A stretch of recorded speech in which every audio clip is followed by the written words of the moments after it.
Your emotions are not your friend. Let me say that again.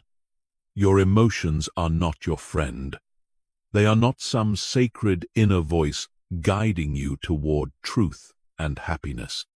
They are biological reactions designed for a world that no longer exists.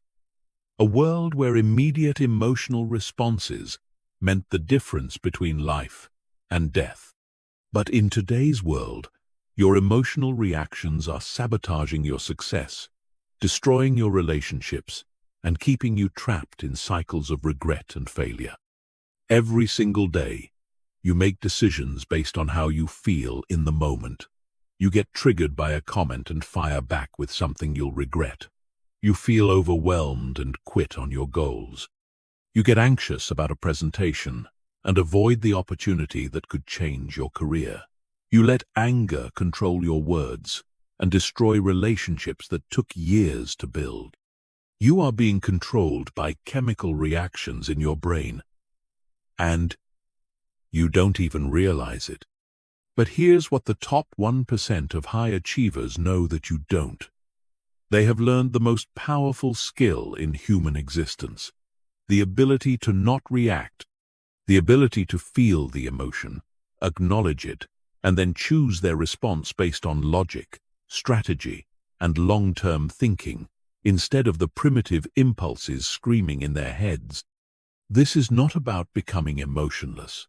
This is not about suppressing your feelings or pretending they don't exist. This is about taking back control of your life by mastering the space between stimulus and response. The space where your power lives. The space where your future is determined. By the time you finish this audiobook, you will never be the same person who started listening. You will have the tools, the knowledge, and the mental frameworks to control your emotions instead of being controlled by them. You will learn how to stay calm under pressure, make better decisions when stakes are high, and build the kind of unshakable inner strength that separates winners from everyone else. Chapter 1.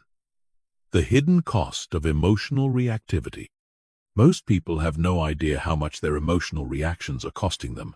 They think it's normal to get triggered. They think it's human nature to lose control when things get difficult. They think that strong emotions are a sign of passion and authenticity. They are wrong, dead wrong. And this delusion is destroying their lives in ways they can't even see. Let me paint you a picture of what emotional reactivity actually looks like in the real world. You're in a meeting with your boss and colleagues. Someone challenges your idea in a way that feels disrespectful. Your heart starts racing. Your face gets hot. The voice in your head starts screaming about how unfair this is, how they don't understand your vision, how they're trying to make you look bad. And before you know it, you're defending yourself with an edge in your voice that makes everyone in the room uncomfortable. You've just damaged your professional reputation over a 60-second emotional reaction. Or maybe you're having an argument with your partner about something relatively minor. They say something that hits a nerve. Instead of staying calm and working toward a solution, you escalate. You bring up past grievances. You say things designed to hurt them because you're hurting. 10 minutes later, you've turned a small disagreement into a relationship-threatening fight that will take days to recover from. All because you couldn't control your initial emotional reaction. Here's the brutal truth that no one wants to face. Every time you react emotionally instead of responding thoughtfully, you are training your brain to be weaker. You are reinforcing neural pathways that make you more likely to lose control the next time. You are literally rewiring your brain for failure, for conflict, for regret. And the worst part is that you're doing it voluntarily. The science is clear on this. Every emotional reaction triggers the release of stress hormones like cortisol and adrenaline. These chemicals flood your system, cloud your judgment, and make it impossible to think clearly. But here's what most people don't realize. These hormones don't just disappear when the situation is over. They stay in your system for hours, sometimes days, affecting every decision you make, every interaction you have, every thought that crosses your mind. This means that one emotional reaction in the morning can sabotage your entire day. That argument with your spouse affects how you perform at work. That stressful email triggers a cascade of poor decisions that ripple through your entire week. You become trapped in a cycle of reactivity, where each emotional outburst makes the next one more likely. But the cost goes deeper than just your daily performance. Chronic emotional reactivity literally changes your brain structure. Studies using brain imaging technology show that people who regularly lose emotional control have smaller prefrontal cortexes. This is the part of your brain responsible for rational thinking, planning, and impulse control. In other words, the more you react emotionally, the less capable you become of thinking clearly and making good decisions. The financial cost of emotional reactivity is staggering. Think about every opportunity you've missed because you were too angry, too anxious, or too overwhelmed to think straight. Every relationship you've damaged because you couldn't keep your mouth shut when you were upset. Every goal you've abandoned because you felt discouraged and decided to quit. The compound effect of these losses over a lifetime is devastating. I've worked with executives who have lost millions of dollars because they made decisions while angry. I've seen entrepreneurs destroy partnerships that took years to build because they couldn't control their emotional reactions during negotiations. I've watched brilliant people sabotage their own careers by sending emails they wrote while frustrated or making presentations while anxious. The relationship cost is even more heartbreaking. Every time you lose control emotionally with someone you care about, you withdraw trust from the relationship bank account. You create distance.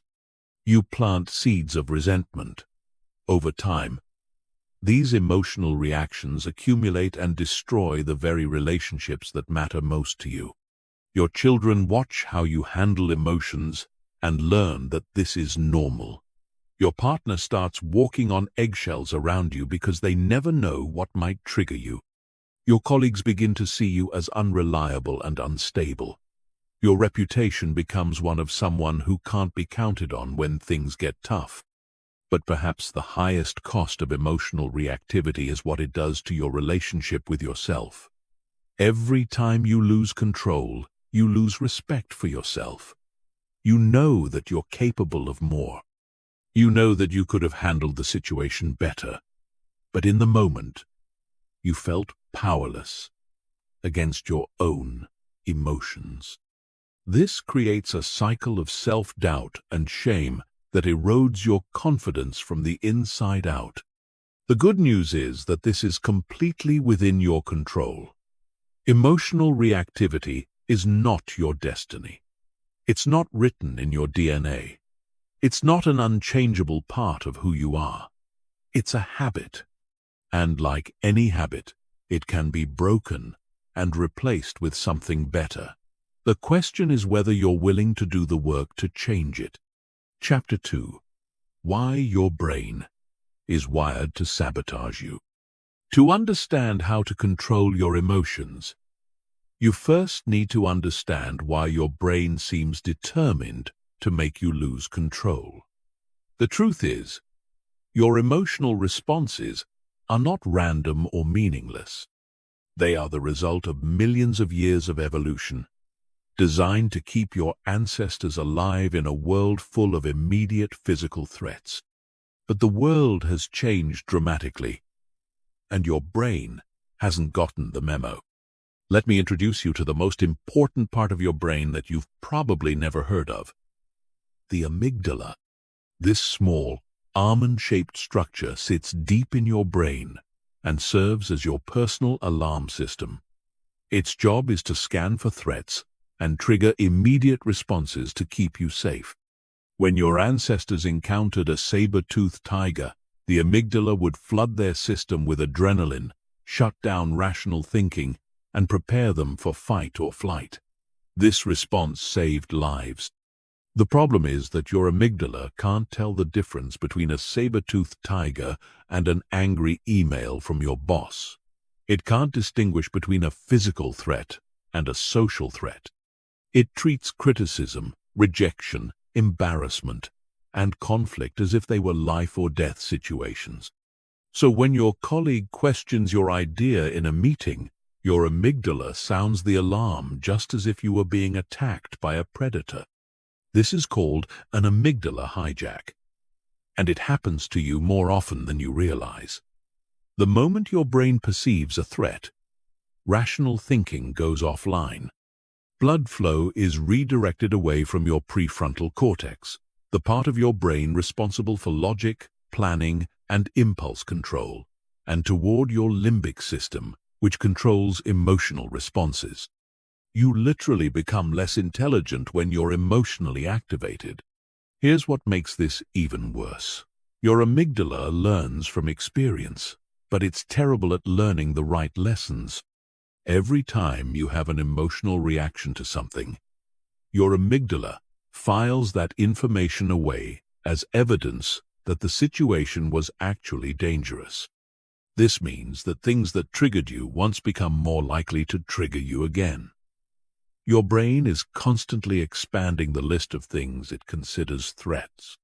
This is why people who have been hurt in relationships become hypersensitive to any sign of rejection or abandonment.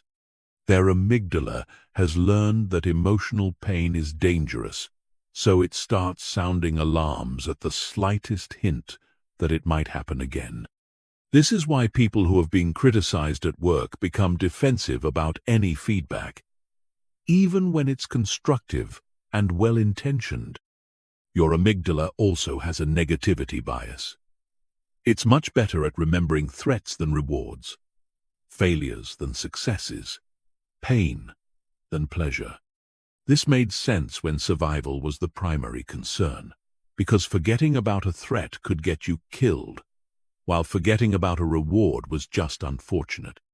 But in today's world, this negativity bias means your brain is constantly looking for problems, dangers, and reasons to be upset. Another crucial factor is that your amygdala processes information much faster than your rational mind. It can identify a threat and trigger an emotional response in as little as 12 milliseconds. Your prefrontal cortex, the rational part of your brain, takes at least 500 milliseconds to process the same information. This means you're reacting emotionally long before you have a chance to think rationally about what's actually happening. This is why you sometimes find yourself getting angry or anxious and then wondering why. Your emotional brain has already decided there's a threat and started preparing your body for action before your rational brain even knows what's going on. By the time you're consciously aware of feeling angry, your heart is already racing, your muscles are tense, and stress hormones are flooding your system. The modern world makes this problem even worse, because we're constantly exposed to low-level stressors that keep our amygdala on high alert. Social media notifications, news headlines designed to trigger fear and outrage, work emails that demand immediate responses, traffic jams, financial pressures, relationship conflicts. Your brain is bombarded with signals that something might be wrong, which keeps your emotional alarm system in a constant state of activation. This chronic state of alert has serious consequences for your ability to think clearly and make good decisions. When your amygdala is constantly activated, it becomes hypersensitive. Things that wouldn't normally bother you start to feel overwhelming. Your threshold for emotional reactions gets lower and lower until even minor inconveniences can trigger major emotional responses. Sleep deprivation makes this even worse.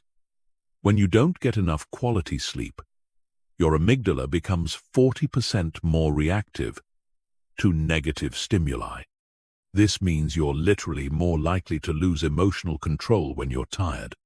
Stress, poor nutrition, lack of exercise, and dehydration all have similar effects on your brain's ability to regulate emotions. But here's the part that will change everything for you. Understanding that your emotional reactions are automatic doesn't mean you're powerless against them. It means you can learn to work with your brain instead of against it. You can train your prefrontal cortex to override your amygdala. You can build new neural pathways that support emotional control instead of emotional reactivity.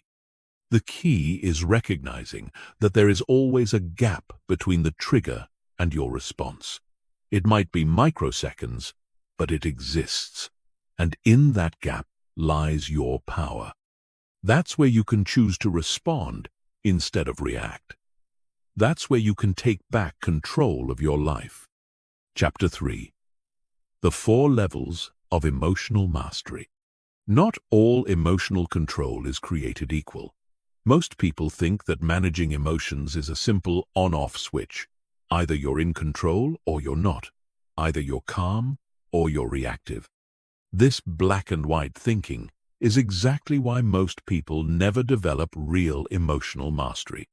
True emotional control exists on 4 distinct levels, and understanding these levels is crucial for developing the kind of unshakable inner strength that separates champions from everyone else. Level 1 is unconscious reactivity. This is where most people spend their entire lives. At this level, you are completely at the mercy of your emotions. You feel something, and you immediately act on it without any conscious choice in the matter. Someone says something that bothers you, and you fire back instantly. You feel anxious about a situation, and you avoid it without thinking. You get excited about an opportunity, and you make impulsive decisions that you later regret. People at level 1 don't even realize they have a choice in how they respond to their emotions.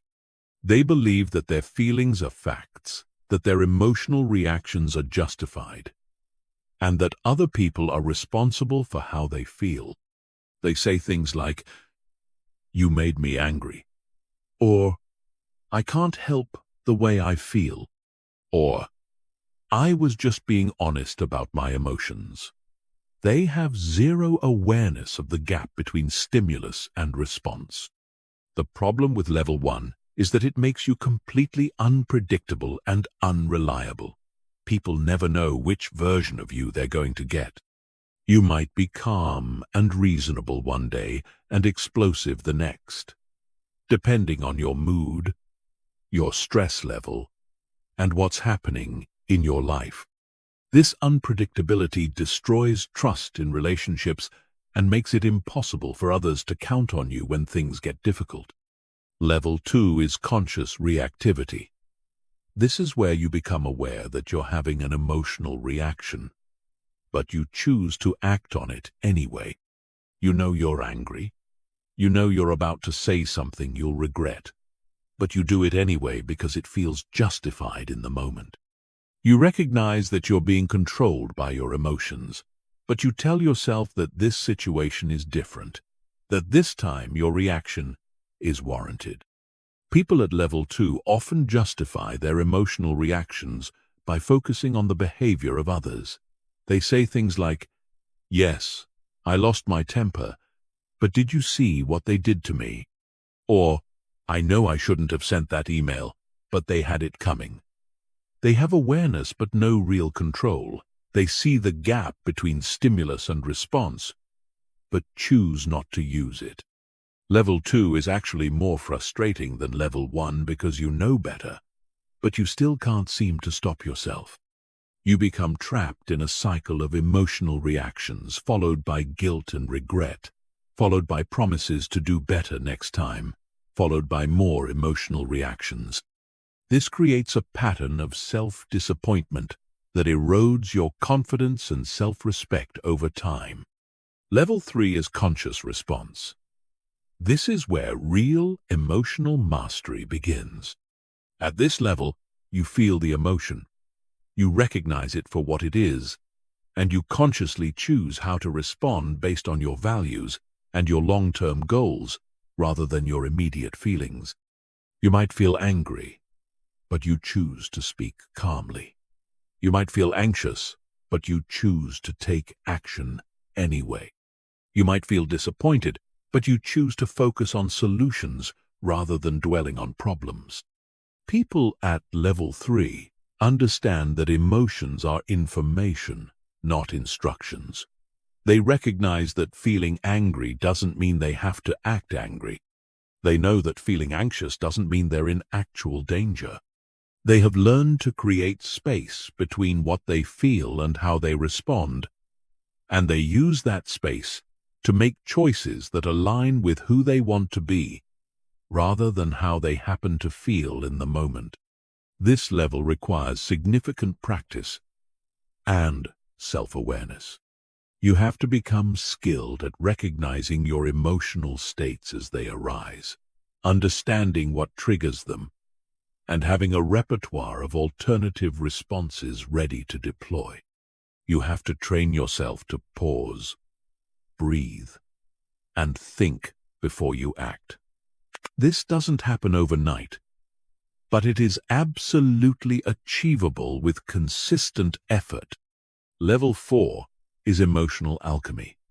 This is the highest level of emotional mastery, where you not only control your response to emotions, but actually transform the emotions themselves. Instead of just managing anger, you transform it into motivation. Instead of just coping with fear, you transform it into excitement. Instead of just dealing with disappointment, you transform it into curiosity about what you can learn from the experience. People at level 4 have developed such a deep understanding of their emotional patterns that they can often prevent negative emotions from arising in the first place. They have restructured their thinking patterns, their beliefs, and their mental models in ways that naturally generate more positive emotional states. When negative emotions do arise, they have the skills to quickly transform them into something more useful. This level is not about positive thinking or pretending that negative emotions don't exist. It's about developing such mastery over your internal state that you can consciously choose what to feel in any given situation. You become the director of your own emotional experience rather than just an actor reading from a script you didn't write. The journey from level 1 to level 4 doesn't happen in a straight line. You might be at level 3 in some areas of your life and level 1 in others. You might handle work stress like a champion, but completely lose control when dealing with family drama. The goal is not perfection, but progress. Each level represents a significant upgrade in your ability to create the life you want, rather than just reacting to the life that happens to you. Most people never make it past level 2 because they don't understand that emotional mastery is a skill that can be developed. They think that some people are just naturally good at controlling their emotions while others aren't. This is completely false. Emotional control is like physical fitness. Some people might have better genetics, but anyone can get stronger with consistent training. The question you need to ask yourself is this: what level are you operating at right now? And more importantly, what level do you want to be operating at? Because once you make the decision to upgrade your emotional operating system, everything in your life will begin to change. Chapter 4: The Stop Method for Immediate Emotional Control. When you're in the middle of an emotional reaction, when your heart is racing and your mind is spinning, and every instinct in your body is telling you to lash out or run away or do something you'll regret, you need a system. You need a method that you can deploy immediately, in real time, to regain control before you do permanent damage to your relationships, your reputation, or your goals. Most advice about emotional control is useless in these moments because it requires you to think clearly when thinking clearly is exactly what you can't do. When you're emotionally hijacked, your prefrontal cortex is offline. You can't access complex strategies or remember detailed frameworks. You need something simple, something automatic, something that works even when your rational mind has temporarily left the building. This is where the STOP method comes in. 4 letters that represent 4 actions you can take in sequence to interrupt an emotional reaction and regain control of yourself before you make decisions you'll regret. This method is based on decades of neuroscience research and has been tested in the most high-pressure situations imaginable, from emergency rooms to battlefields to boardrooms. S stands for STOP. The moment you notice that you're having an emotional reaction, you must physically stop whatever you're doing. If you're typing an angry email, take your hands off the keyboard. If you're in the middle of an argument, close your mouth. If you're about to make an impulsive decision, step away from the situation. This physical stopping action sends a signal to your brain that you're taking control. The key to making this work is developing the ability to recognize the early warning signs of emotional activation. Your body always gives you clues before your emotions completely take over. Your heart starts beating faster. Your muscles tense up. Your breathing becomes shallow. You feel heat rising in your face or a knot forming in your stomach. These physical sensations are your cue to stop everything and implement the method. Most people miss these early warning signs because they're not paying attention to their bodies. They're lost in their thoughts, focused on the external situation, completely unaware of what's happening internally until they're already in full reaction mode. Learning to tune into your physical sensations is like installing an early warning system that gives you time to implement control strategies before it's too late. The stop action needs to be decisive and complete. You can't sort of stop or partially stop. You have to completely disengage from whatever you were doing. This might feel awkward at first, especially if you're in the middle of a conversation or a meeting. But the temporary awkwardness of stopping is nothing compared to the lasting damage of saying or doing something you'll regret. T stands for take a breath. Not just any breath, but a specific type of breathing that activates your parasympathetic nervous system and begins to calm your emotional reaction. You're going to breathe in slowly through your nose for a count of 4. Hold your breath for a count of 4. Then breathe out slowly through your mouth for a count of 6. This is called box breathing, and it's used by Navy SEALs, emergency responders, and elite athletes to maintain calm under extreme pressure. The reason this breathing pattern works is that it stimulates your vagus nerve, which is like a reset button for your nervous system. When you're emotionally activated, your sympathetic nervous system is in control, flooding your body with stress hormones and preparing you for fight or flight. The extended exhale activates your parasympathetic nervous system, which is responsible for rest and recovery. This begins to counteract the stress response and helps restore rational thinking. You need to repeat this breathing pattern at least 3 times. But continue for as long as necessary to feel your heart rate beginning to slow down. Don't rush this step. The goal is not just to calm down enough to function, but to calm down enough to think clearly and make good decisions. This might take 30 seconds, or it might take 5 minutes. Give yourself whatever time you need. O stands for observe. Now that you've stopped the action and begun to regulate your nervous system, you need to objectively observe what's actually happening, both internally and externally. What emotion are you feeling? What thoughts are running through your mind? What physical sensations are you experiencing? What is actually happening in the external situation, as opposed to what you're interpreting or assuming is happening? This observation step is crucial because emotional reactions are often based on interpretations rather than facts. Someone doesn't return your text message, and you interpret that as rejection or disrespect, when they might just be busy. A colleague challenges your idea, and you interpret that as a personal attack, when they might just be trying to make the project better. Your partner seems distant, and you interpret that as evidence they don't love you anymore, when they might just be stressed about work.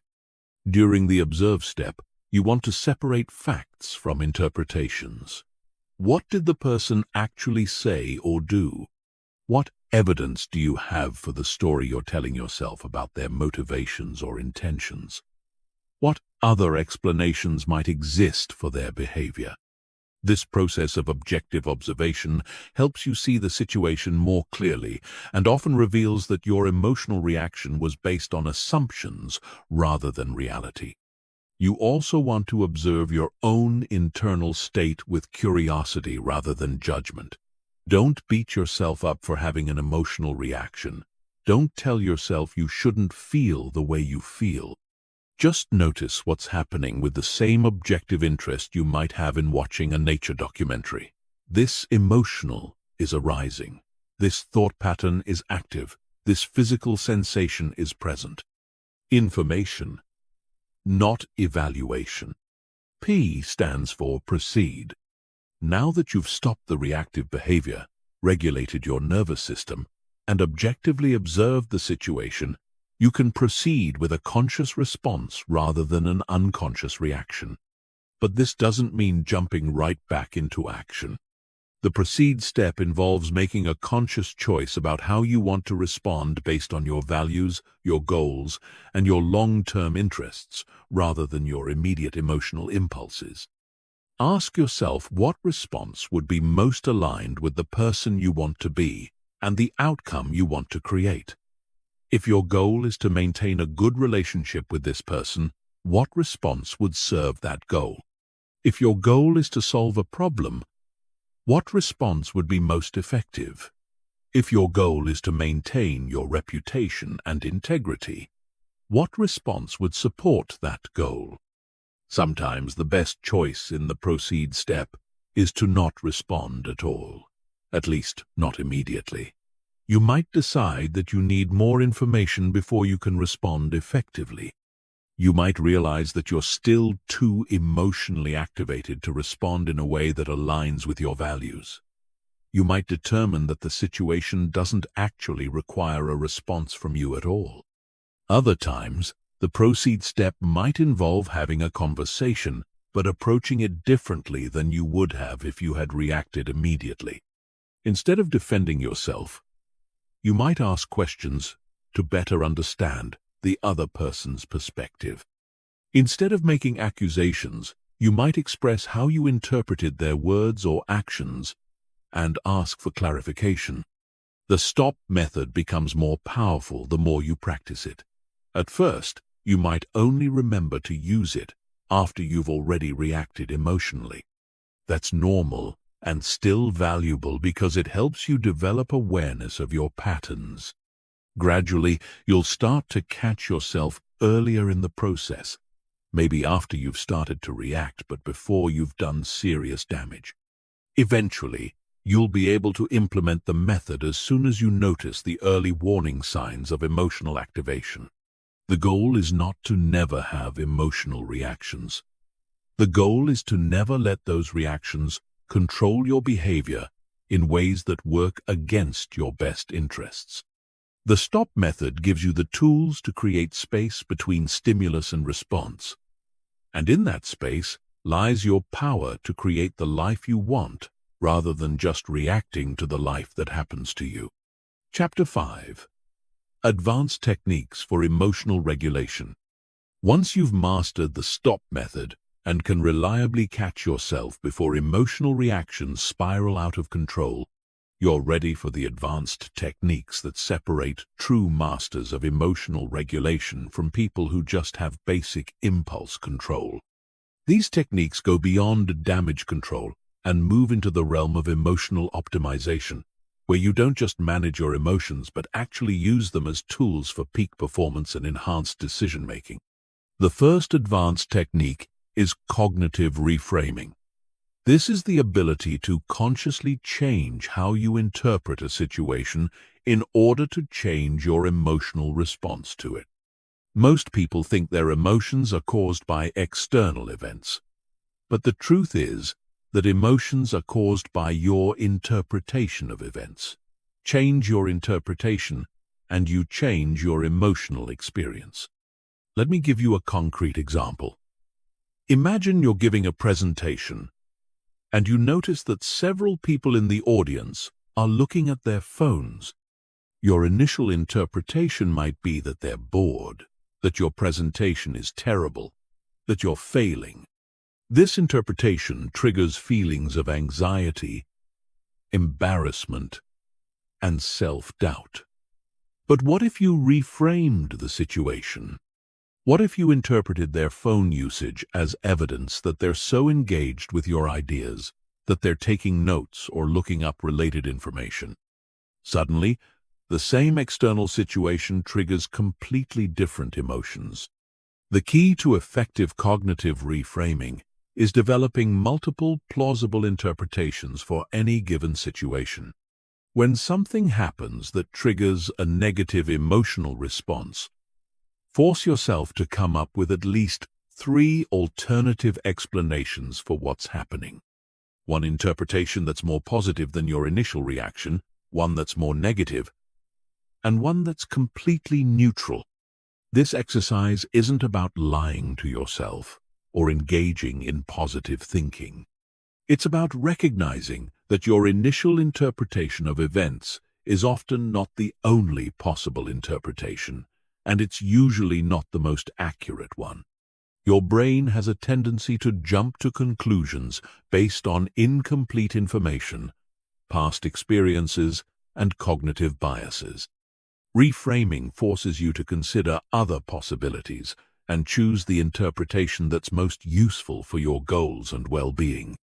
The second advanced technique is emotional labeling.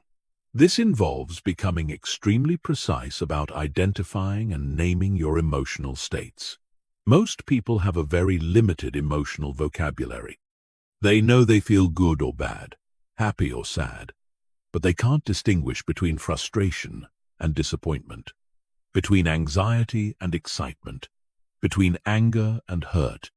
This lack of precision makes it much harder to regulate your emotions because you can't manage what you can't clearly identify. It's like trying to fix a car engine when you can only describe the problem as, "It's not working right." The more specifically you can identify what you're feeling, the more specifically you can address it. Emotional labeling works by activating your prefrontal cortex and reducing activity in your amygdala. When you put a precise name to an emotion, you literally change your brain state in ways that make the emotion less overwhelming and more manageable. Research shows that people who regularly practice emotional labeling have better emotional regulation, lower stress levels, and improved decision-making abilities. To develop this skill, start by expanding your emotional vocabulary. Instead of just feeling bad, get specific. Are you feeling disappointed, frustrated, overwhelmed, anxious, angry, hurt, or something else entirely? Instead of feeling good, are you feeling satisfied, excited, proud, grateful, content, or energized? The more precise you can be, the more control you'll have over your internal state. The third advanced technique is somatic regulation. This involves using your body to regulate your emotions rather than trying to control your emotions with your mind alone. Your emotional state and your physical state are intimately connected through your nervous system. By consciously changing your physical state, you can directly influence your emotional state. Progressive muscle relaxation is one of the most effective somatic regulation techniques. Starting with your toes and working your way up to your head, systematically tense each muscle group for 5 seconds. Then, release the tension and notice the feeling of relaxation. This process helps discharge the physical energy that builds up during emotional activation and sends a signal to your nervous system that it's safe to relax. Cold exposure is another powerful somatic regulation tool. Taking a cold shower, splashing cold water on your face, or even holding ice cubes can activate your vagus nerve and quickly shift your nervous system from sympathetic activation to parasympathetic recovery. The shock of the cold forces your body to adapt, which builds resilience and improves your ability to handle stress and emotional intensity. Movement and exercise are also crucial for emotional regulation. When you're emotionally activated, your body is prepared for action. If you don't provide an outlet for that energy, it stays trapped in your system and maintains the emotional state. Even a few minutes of vigorous movement can help process the energy and return your system to baseline. The fourth advanced technique is timeline reframing. This involves consciously shifting your perspective on time to reduce the emotional impact of current difficulties. When you're in the middle of an emotional reaction, your brain has a tendency to catastrophize and assume that current problems will last forever or have permanent consequences. Timeline reframing works by asking yourself how you'll feel about the current situation in different time frames. How will you feel about this in 1 hour, 1 day, 1 week, 1 month, 1 year? This exercise helps put temporary problems in perspective and reduces the emotional charge around them. You can also use timeline reframing to connect with your future self. Imagine yourself 5 years from now, having successfully navigated this situation and many others like it. What advice would that future version of yourself give you about how to handle the current challenge? This perspective often reveals that the situation is less serious than it initially appeared and suggests more effective responses than emotional reactivity.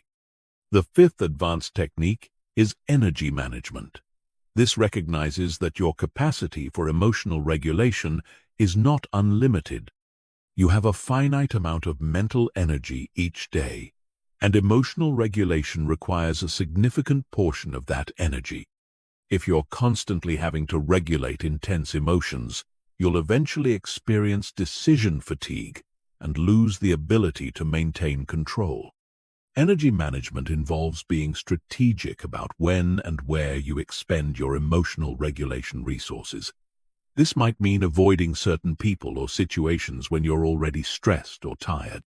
It might mean scheduling difficult conversations for times when you're most mentally fresh. It might mean building recovery time into your day to restore your emotional regulation capacity. Sleep, nutrition, exercise, and stress management all play crucial roles in maintaining your emotional regulation energy. When you're sleep-deprived, hungry, sedentary, or chronically stressed, your capacity for emotional control is dramatically reduced. Taking care of your physical health is not separate from emotional mastery. It's an essential component of it. These advanced techniques require practice and patience to master. Don't try to implement all of them at once. Choose 1 or 2 that resonate most with you, and focus on developing competency with those before adding others to your toolkit. Remember, the goal is not to never feel difficult emotions, but to respond to those emotions in ways that align with your values and support your long-term goals. With consistent practice, these techniques will become automatic responses that serve you in any situation life presents. Chapter 6. Building Emotional Resilience for Long-Term Success. Controlling your emotions in the moment is crucial, but it's only half of the equation. The other half is building the kind of deep, unshakable emotional resilience that makes you anti-fragile. Not just strong enough to survive emotional challenges, but actually stronger because of them. This is what separates people who occasionally manage their emotions from people who have transformed their entire relationship with difficulty, stress, and adversity. Most people approach emotional resilience completely backwards. They wait until they're in crisis to try to develop coping skills. They wait until they're overwhelmed to try to build stress management techniques. They wait until they're burned out to try to create better boundaries. This is like waiting until you're drowning to learn how to swim. By the time you need the skills, it's too late to develop them effectively. True emotional resilience is built during calm periods, not during storms. It's developed through consistent daily practices that strengthen your emotional immune system so that when challenges arise, you're already prepared to handle them with grace and effectiveness. Just like physical fitness, emotional fitness requires regular training, not just crisis intervention. The foundation of emotional resilience is what I call baseline optimization. This is the daily maintenance of your mental, emotional, and physical state that keeps you operating at peak capacity. When your baseline is strong, you can handle much more stress and challenge before reaching your breaking point. When your baseline is weak, even minor difficulties can overwhelm your system. Sleep is the non-negotiable foundation of baseline optimization. When you're sleep-deprived, your amygdala becomes hyperactive, while your prefrontal cortex becomes sluggish.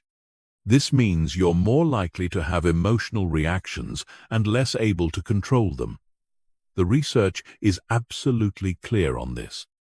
People who sleep less than 7 hours per night have dramatically reduced emotional regulation capacity. But it's not just about quantity of sleep, it's about quality.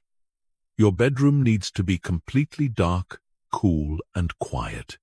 No screens for at least an hour before bed. No caffeine after 2 p.m.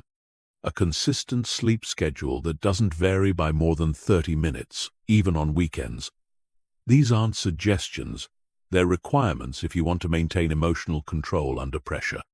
Nutrition plays a massive role in emotional stability that most people completely ignore. Your brain runs on glucose, and when your blood sugar is unstable, so are your emotions. Skipping meals, eating processed foods, consuming too much caffeine, and drinking alcohol all create biochemical conditions that make emotional regulation much more difficult. The solution is not complex, but it requires discipline. Eat protein with every meal to stabilize blood sugar. Consume omega-3 fatty acids to support brain health. Stay hydrated throughout the day. Avoid foods that cause inflammation, which includes most processed foods, excessive sugar, and foods you're sensitive to. Your emotional state is directly connected to your nutritional state, whether you realize it or not. Physical exercise is not optional for emotional resilience. When you exercise regularly, you increase production of brain-derived neurotrophic factor, which literally grows new brain cells and strengthens neural connections. You also increase production of neurotransmitters like serotonin and dopamine, which regulate mood and motivation. Perhaps most importantly, exercise provides a controlled stress that builds your capacity to handle uncontrolled stress. But the type of exercise matters. You need both cardiovascular exercise to build stress tolerance and strength training, to build physical confidence and mental toughness. You also need some form of movement that challenges your coordination and focus, like martial arts, dance, or sports. This builds the mind-body connection that's essential for emotional regulation. The second pillar of emotional resilience is cognitive flexibility. This is your ability to see situations from multiple perspectives, generate creative solutions to problems, and adapt your thinking when circumstances change. People with low cognitive flexibility get stuck in rigid thought patterns that amplify emotional reactions. People with high cognitive flexibility can find opportunity in adversity and maintain emotional equilibrium, even when things don't go according to plan. One of the most powerful ways to build cognitive flexibility is through regular exposure to different perspectives and ideas. Read books by authors who disagree with your worldview. Engage in conversations with people who have different backgrounds and beliefs. Travel to places that challenge your assumptions about how life works. The goal is not to abandon your values, but to expand your mental models and increase your ability to see situations from multiple angles. Another crucial component of cognitive flexibility is developing comfort with uncertainty and ambiguity. Most emotional reactions are triggered by situations that feel uncertain or out of control. If you can learn to be comfortable with not knowing exactly how things will turn out, you'll be much less likely to have emotional reactions when life doesn't go according to plan. Practice making decisions with incomplete information. Set goals without knowing exactly how you'll achieve them. Engage in activities that have uncertain outcomes. The more comfortable you become with uncertainty, the more emotionally stable you'll be when facing unknown challenges. The third pillar of emotional resilience is meaning-making. People who have a clear sense of purpose and meaning in their lives are much more resilient in the face of adversity. When you know why you're doing something, when you can connect your current struggles to a larger purpose, it becomes much easier to maintain emotional control when things get difficult. This doesn't require having a grand mission to save the world. It can be as simple as being a good parent, building a successful business, or making a positive contribution to your community. The key is that your goals and activities need to be connected to something larger than immediate comfort or pleasure. Regularly reflecting on your values and priorities helps maintain this sense of meaning. What do you stand for? What kind of person do you want to be? What kind of impact do you want to have? When you're clear on these questions, it becomes much easier to choose long-term thinking over short-term emotional reactions. The fourth pillar of emotional resilience is social connection. Humans are social creatures, and isolation makes emotional regulation much more difficult. Having strong, supportive relationships provides both emotional resources during difficult times and accountability that helps you maintain high standards for your behavior. But not all relationships contribute to emotional resilience. Relationships with people who are constantly dramatic, negative, or emotionally volatile will drain your emotional energy and make it harder for you to maintain control. You need relationships with people who model emotional maturity and who bring out the best in you rather than triggering your worst impulses. This means being intentional about who you spend time with. Minimize contact with people who consistently create chaos and drama in their lives. Invest more time and energy in relationships with people who are growing, learning, and working to become better versions of themselves. Your emotional state is heavily influenced by the emotional states of the people around you. The fifth pillar of emotional resilience is what I call strategic stress exposure. Just like your muscles need progressive overload to grow stronger, your emotional regulation system needs controlled challenges to develop greater capacity. If you only practice emotional control during easy times, you won't have the strength to maintain it during difficult times. This means intentionally putting yourself in situations that are slightly outside your comfort zone on a regular basis. Take on projects that are challenging but achievable. Have difficult conversations that you've been avoiding. Set goals that require you to grow beyond your current capabilities. The key is to choose your challenges rather than letting life choose them for you.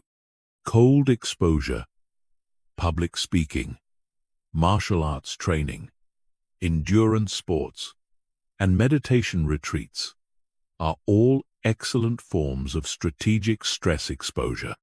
They put you in controlled situations where you have to manage discomfort, uncertainty, and challenge while maintaining composure and focus.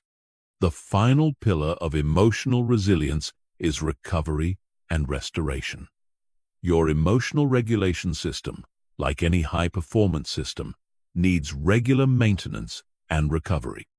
If you're constantly pushing without taking time to restore your energy, you'll eventually burn out and lose the ability to maintain emotional control. This means building regular recovery practices into your daily and weekly routine.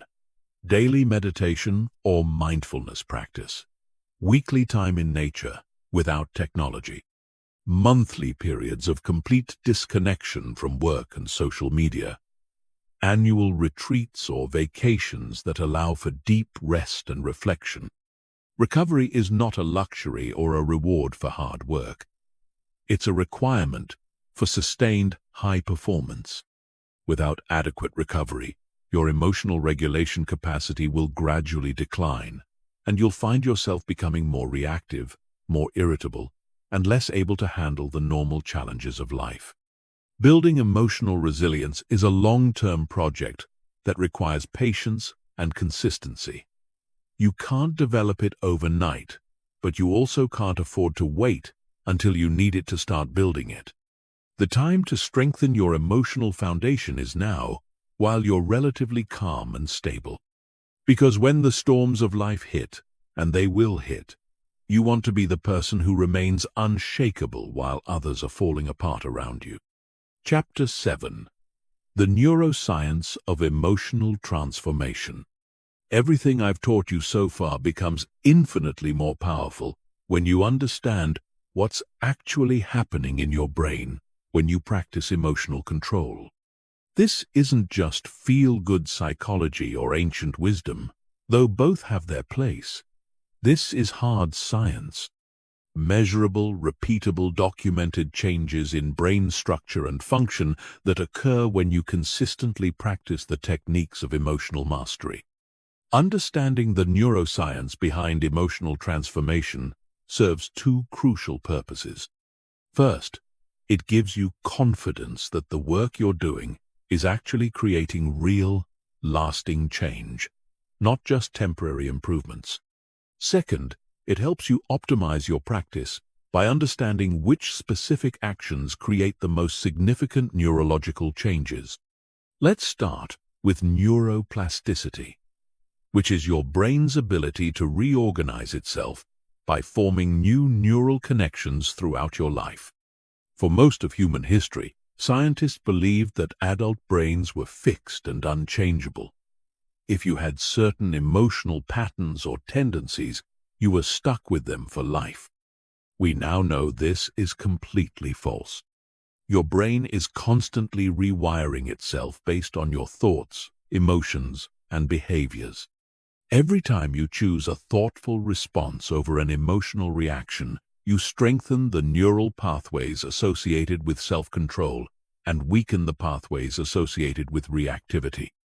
Every time you practice the stop method, you're literally building new brain circuitry that makes emotional control easier and more automatic. The key insight is that your brain doesn't distinguish between what you're thinking about and what you're actually experiencing. When you mentally rehearse staying calm under pressure, your brain creates the same neural connections as if you had actually stayed calm under pressure. This means you can accelerate your emotional development by regularly visualizing yourself handling challenging situations with grace and composure.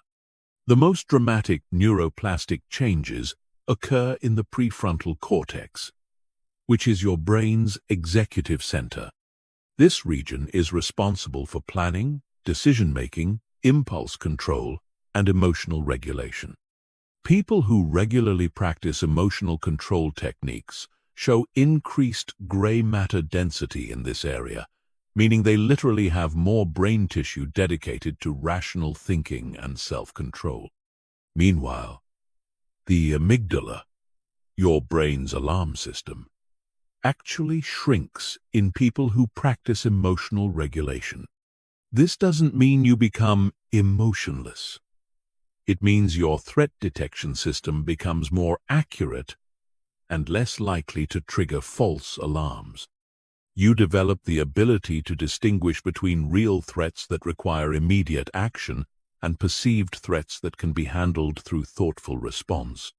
The anterior cingulate cortex is another crucial region that changes with emotional training. This area is responsible for attention regulation and conflict monitoring. It helps you notice when you're having an emotional reaction and redirects your attention toward more constructive responses. People with stronger anterior cingulate cortexes are better at catching themselves before emotional reactions spiral out of control. The insula, which processes bodily sensations and connects them to emotional experiences, also becomes more developed in people who practice emotional awareness. This enhanced body awareness is what allows you to notice the early warning signs of emotional activation before they become full-blown reactions. You become more sensitive to changes in heart rate, muscle tension, breathing patterns, and other physical indicators of emotional state. One of the most fascinating discoveries in neuroscience is that emotional regulation practice actually changes the default mode network of your brain. This is the network of brain regions that's active when you're not focused on a specific task, often called the monkey mind, because it tends to jump from thought to thought without direction. In people who don't practice emotional control, the default mode network tends to generate repetitive, often negative thought patterns. Worry, rumination, self-criticism, and anxiety become the brain's default state. But in people who regularly practice emotional regulation techniques, the default mode network becomes quieter and more peaceful. Their baseline state becomes calm and centered, rather than agitated and reactive. The neurotransmitter systems in your brain also undergo significant changes with emotional training. Serotonin, which regulates mood and social behavior, increases with regular practice of emotional control techniques. Dopamine, which governs motivation and reward, becomes more stable and less dependent on external validation. GABA, your brain's primary inhibitory neurotransmitter, increases, which helps reduce anxiety and promote feelings of calm. Perhaps most importantly, the stress hormone cortisol becomes much better regulated in people who practice emotional control.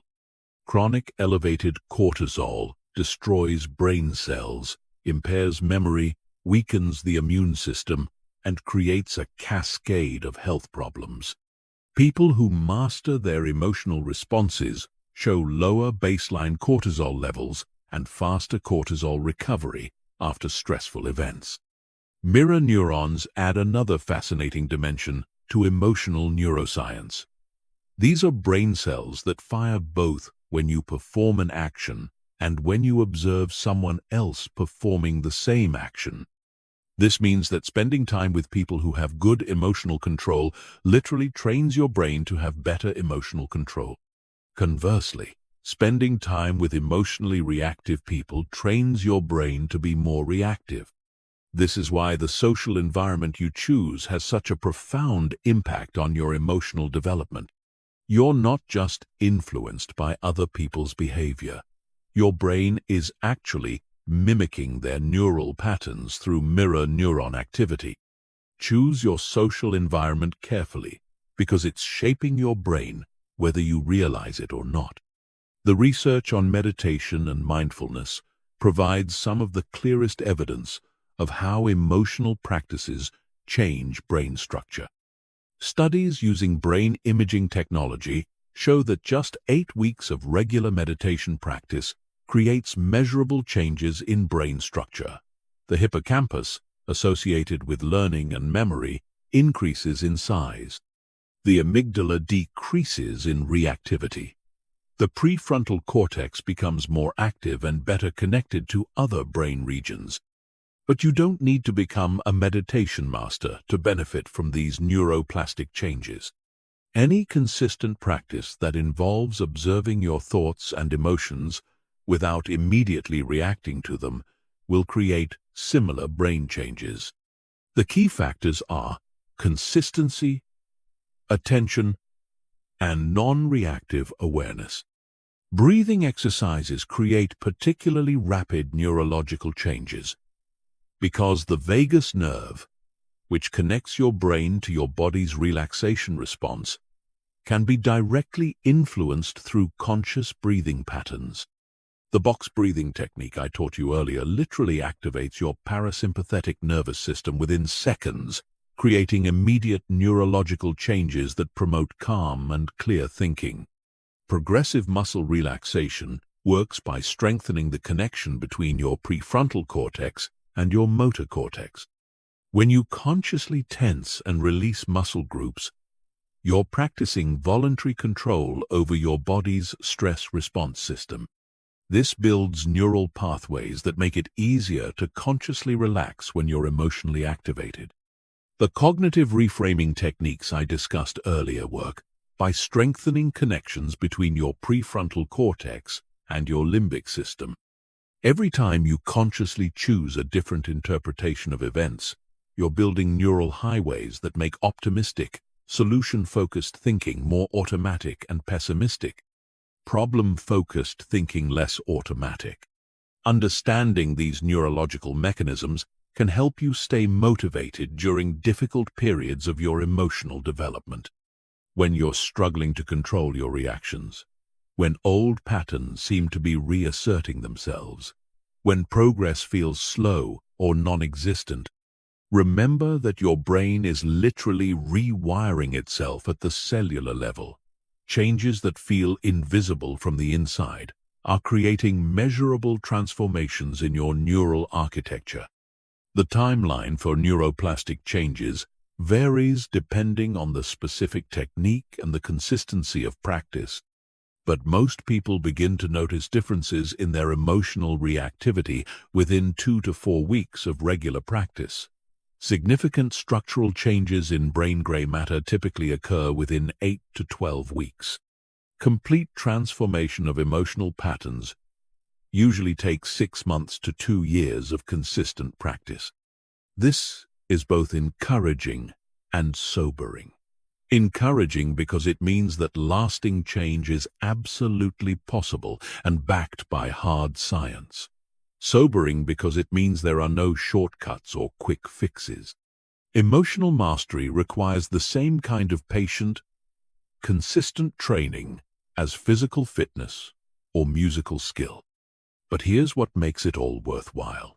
Once these neural changes become established, they tend to be permanent.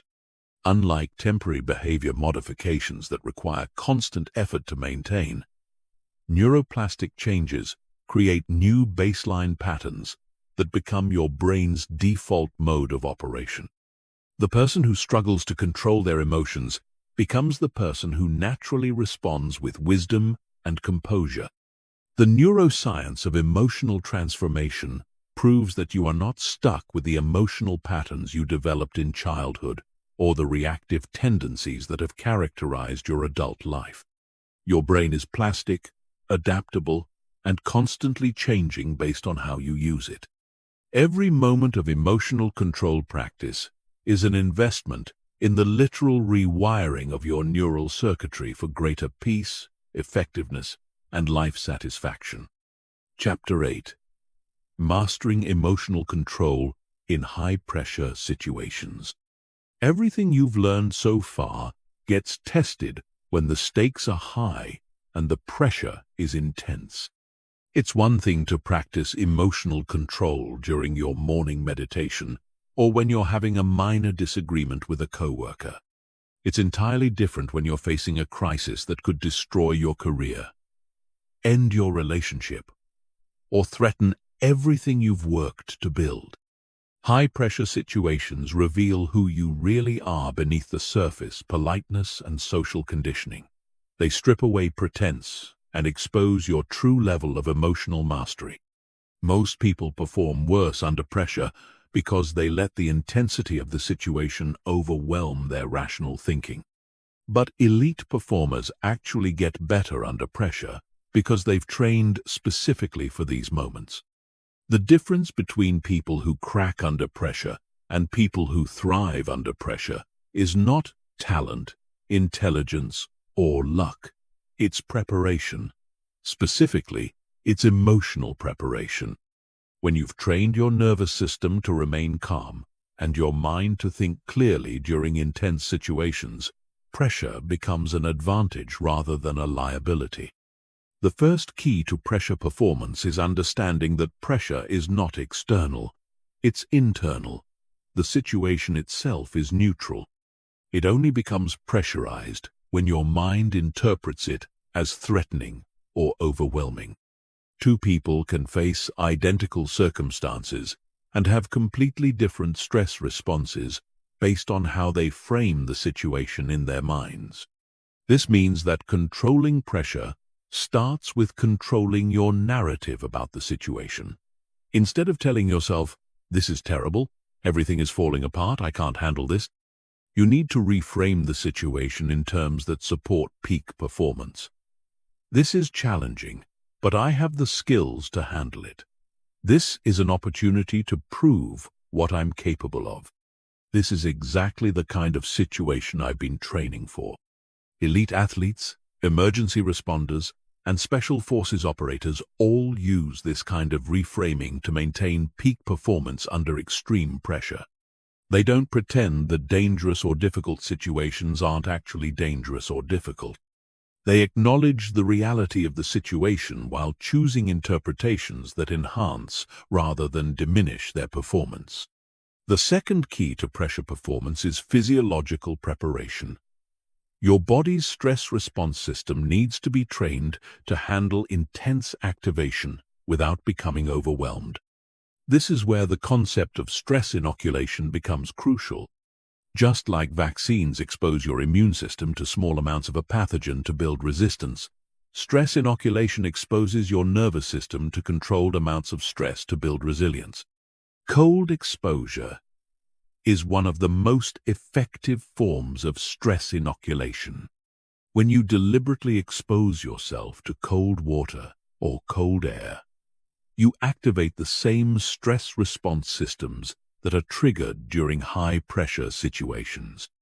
But because you're choosing the exposure voluntarily, you can practice maintaining calm and clear thinking while your body is in a state of physiological stress. The key is not just to endure the cold, but to practice specific emotional control techniques while exposed to it. Breathe slowly and deeply. Relax your muscles. Maintain positive self-talk. Keep your mind focused on the present moment rather than anticipating how much longer the exposure will last. These are exactly the same skills you need during high-pressure situations. High-intensity exercise serves a similar function. When you push yourself to your physical limits during workouts, you're training your ability to maintain mental discipline while your body is under extreme stress. The discomfort you feel during intense exercise is similar to the discomfort you feel during high-pressure situations.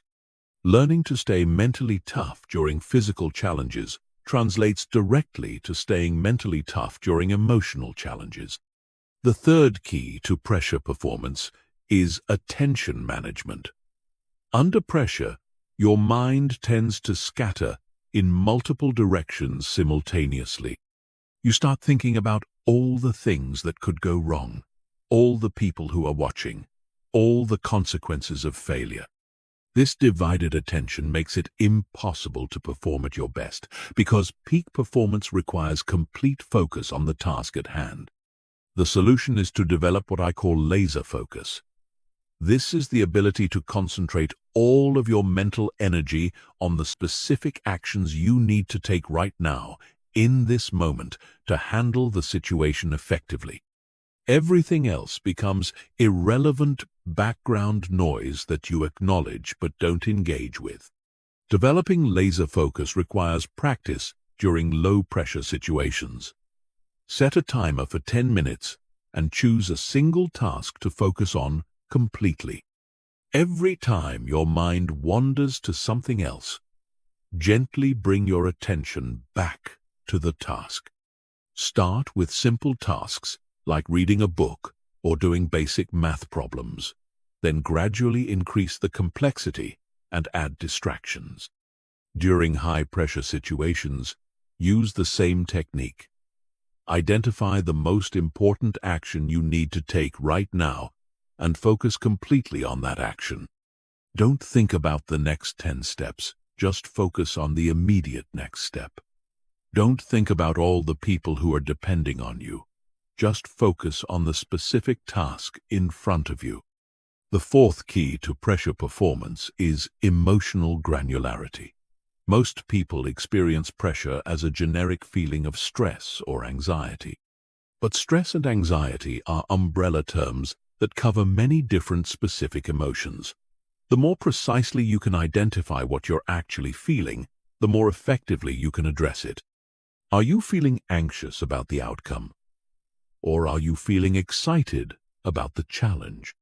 Are you feeling overwhelmed by the complexity of the situation?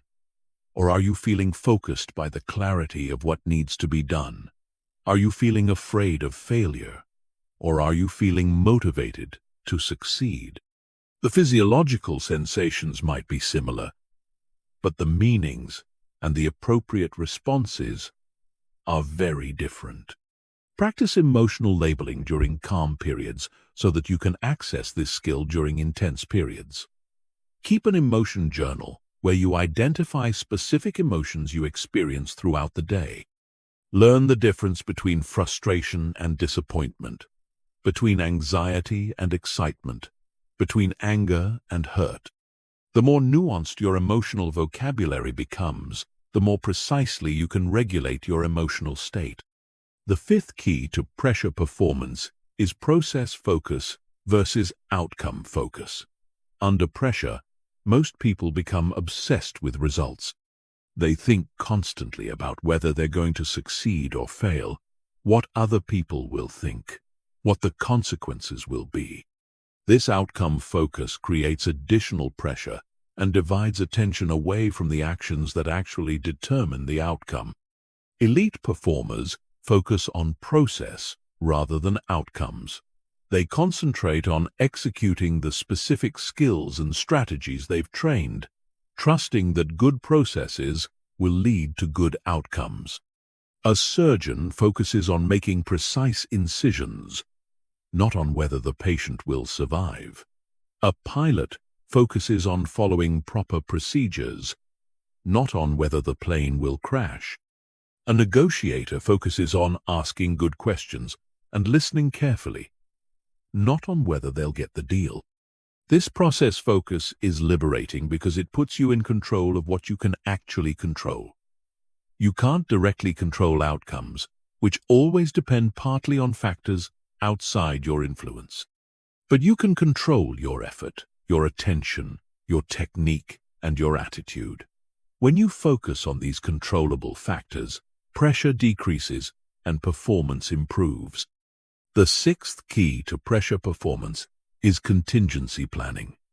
One of the reasons high-pressure situations feel so overwhelming is that they often involve unexpected developments that we haven't prepared for.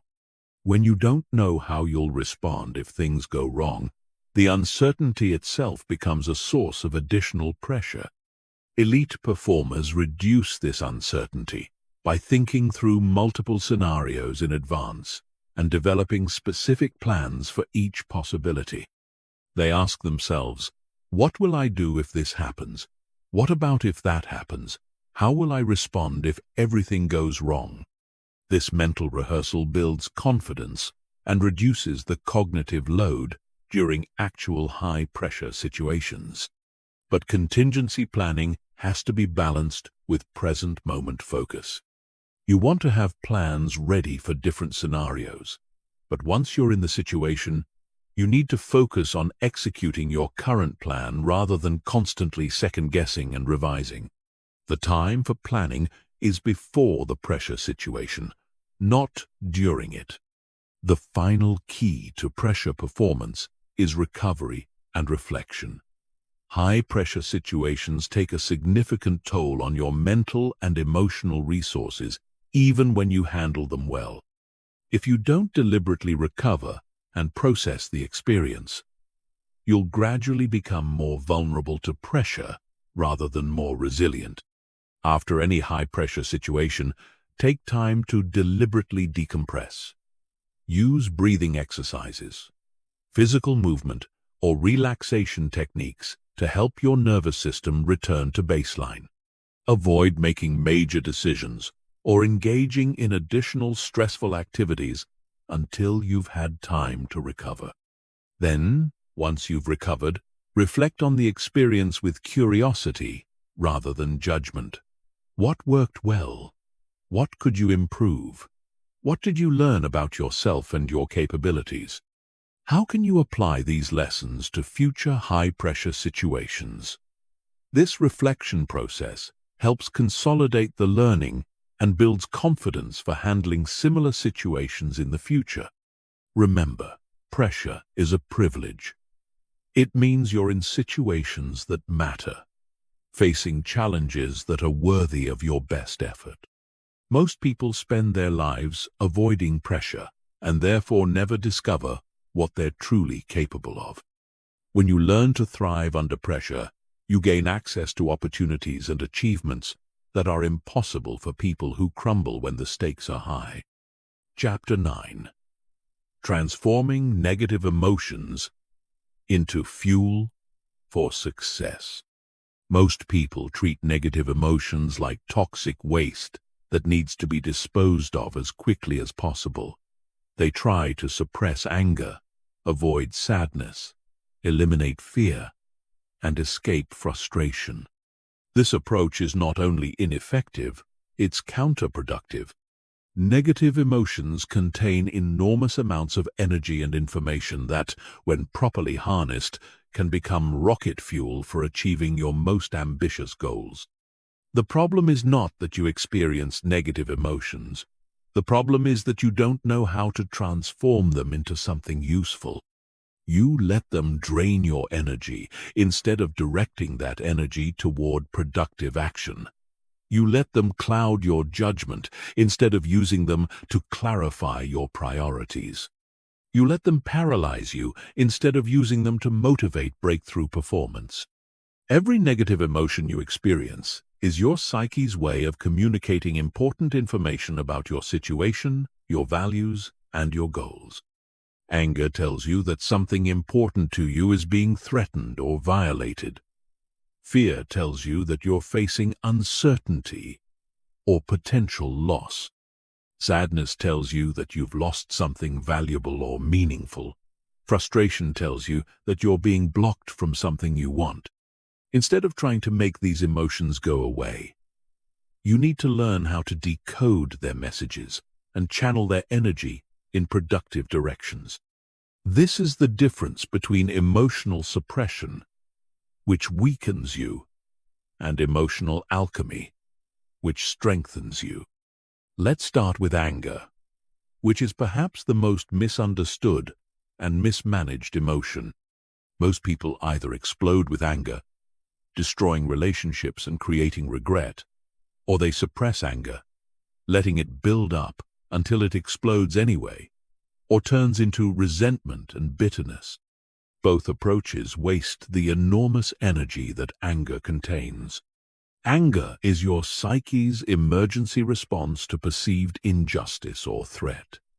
It floods your system with energy and focus to help you fight back against whatever is attacking you. or what you value. This energy can be destructive when directed at other people through blame, criticism, or aggression. But it can be incredibly productive when directed towards solving problems, overcoming obstacles, and creating positive change. The key to transforming anger is to separate the energy from the target. Instead of directing your anger at the person or situation that triggered it, redirect that energy toward constructive action. Use the focus and determination that anger provides to work harder on your goals, to solve problems more aggressively, to push through obstacles that would normally stop you. Some of the greatest achievements in human history have been fueled by transformed anger. Entrepreneurs who built billion-dollar companies because they were angry about problems that weren't being solved.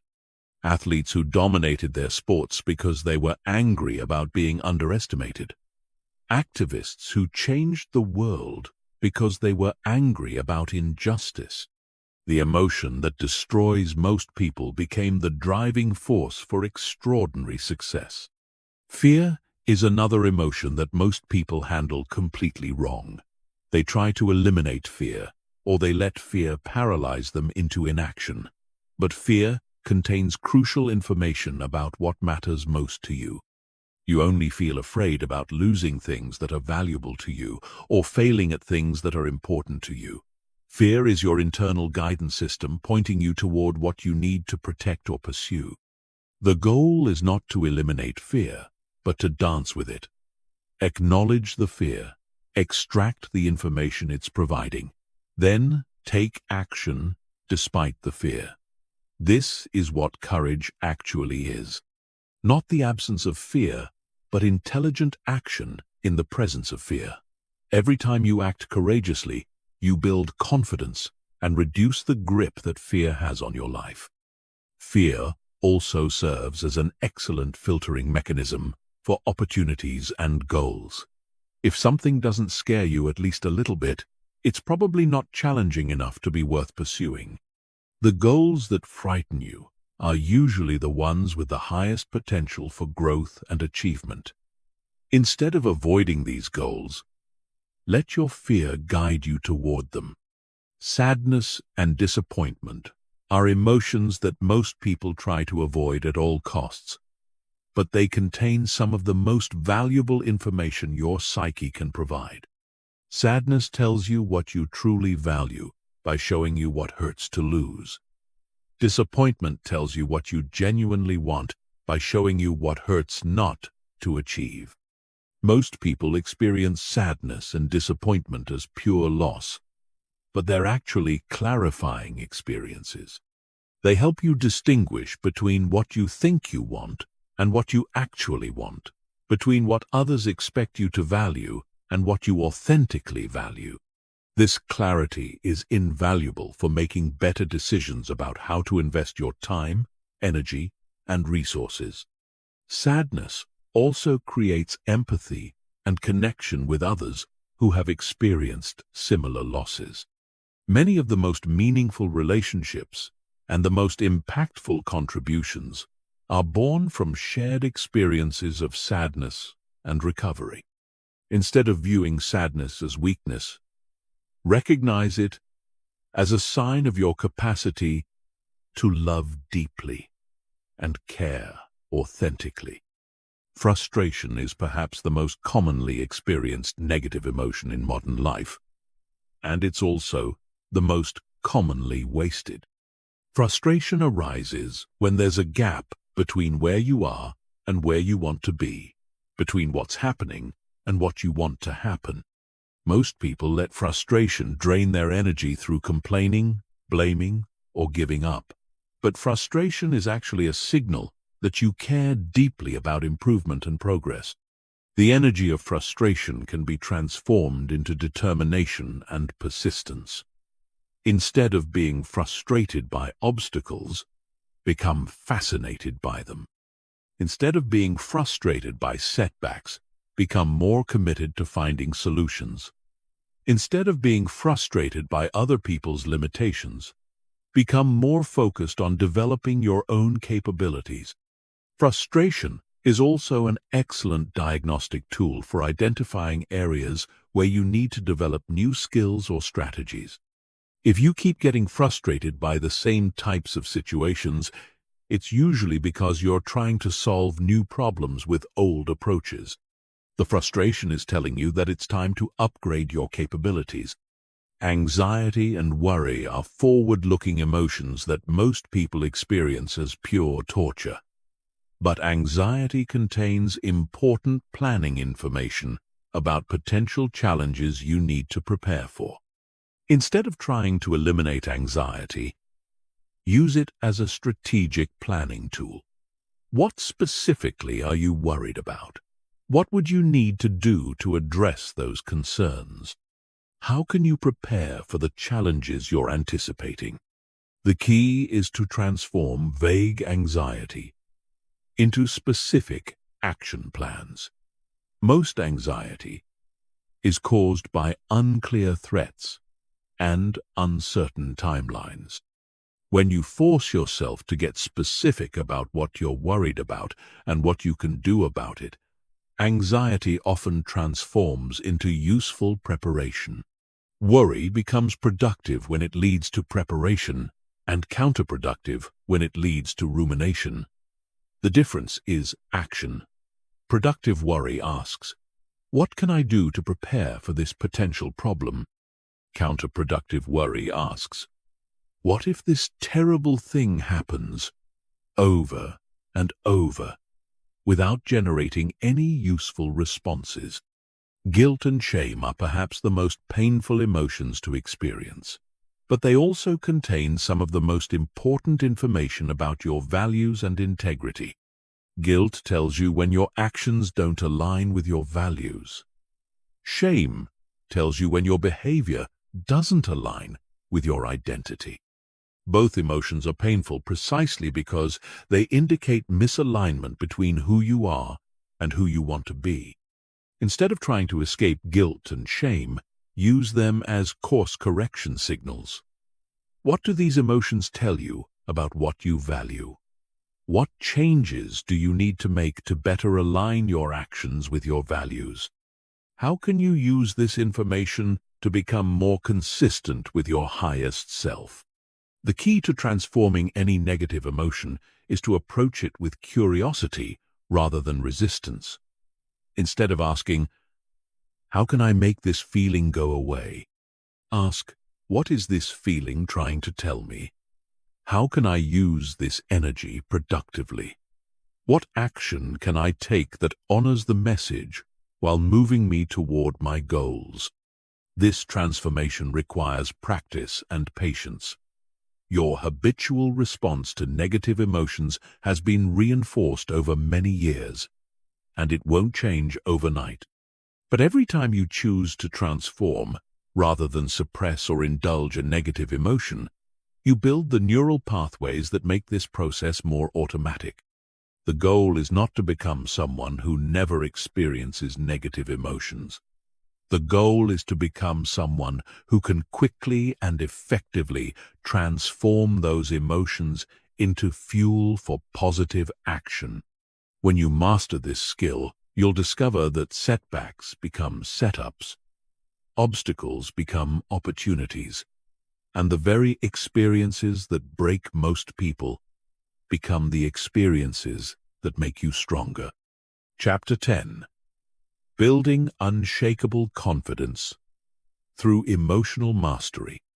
Confidence is not what most people think it is. It's not the absence of doubt or fear.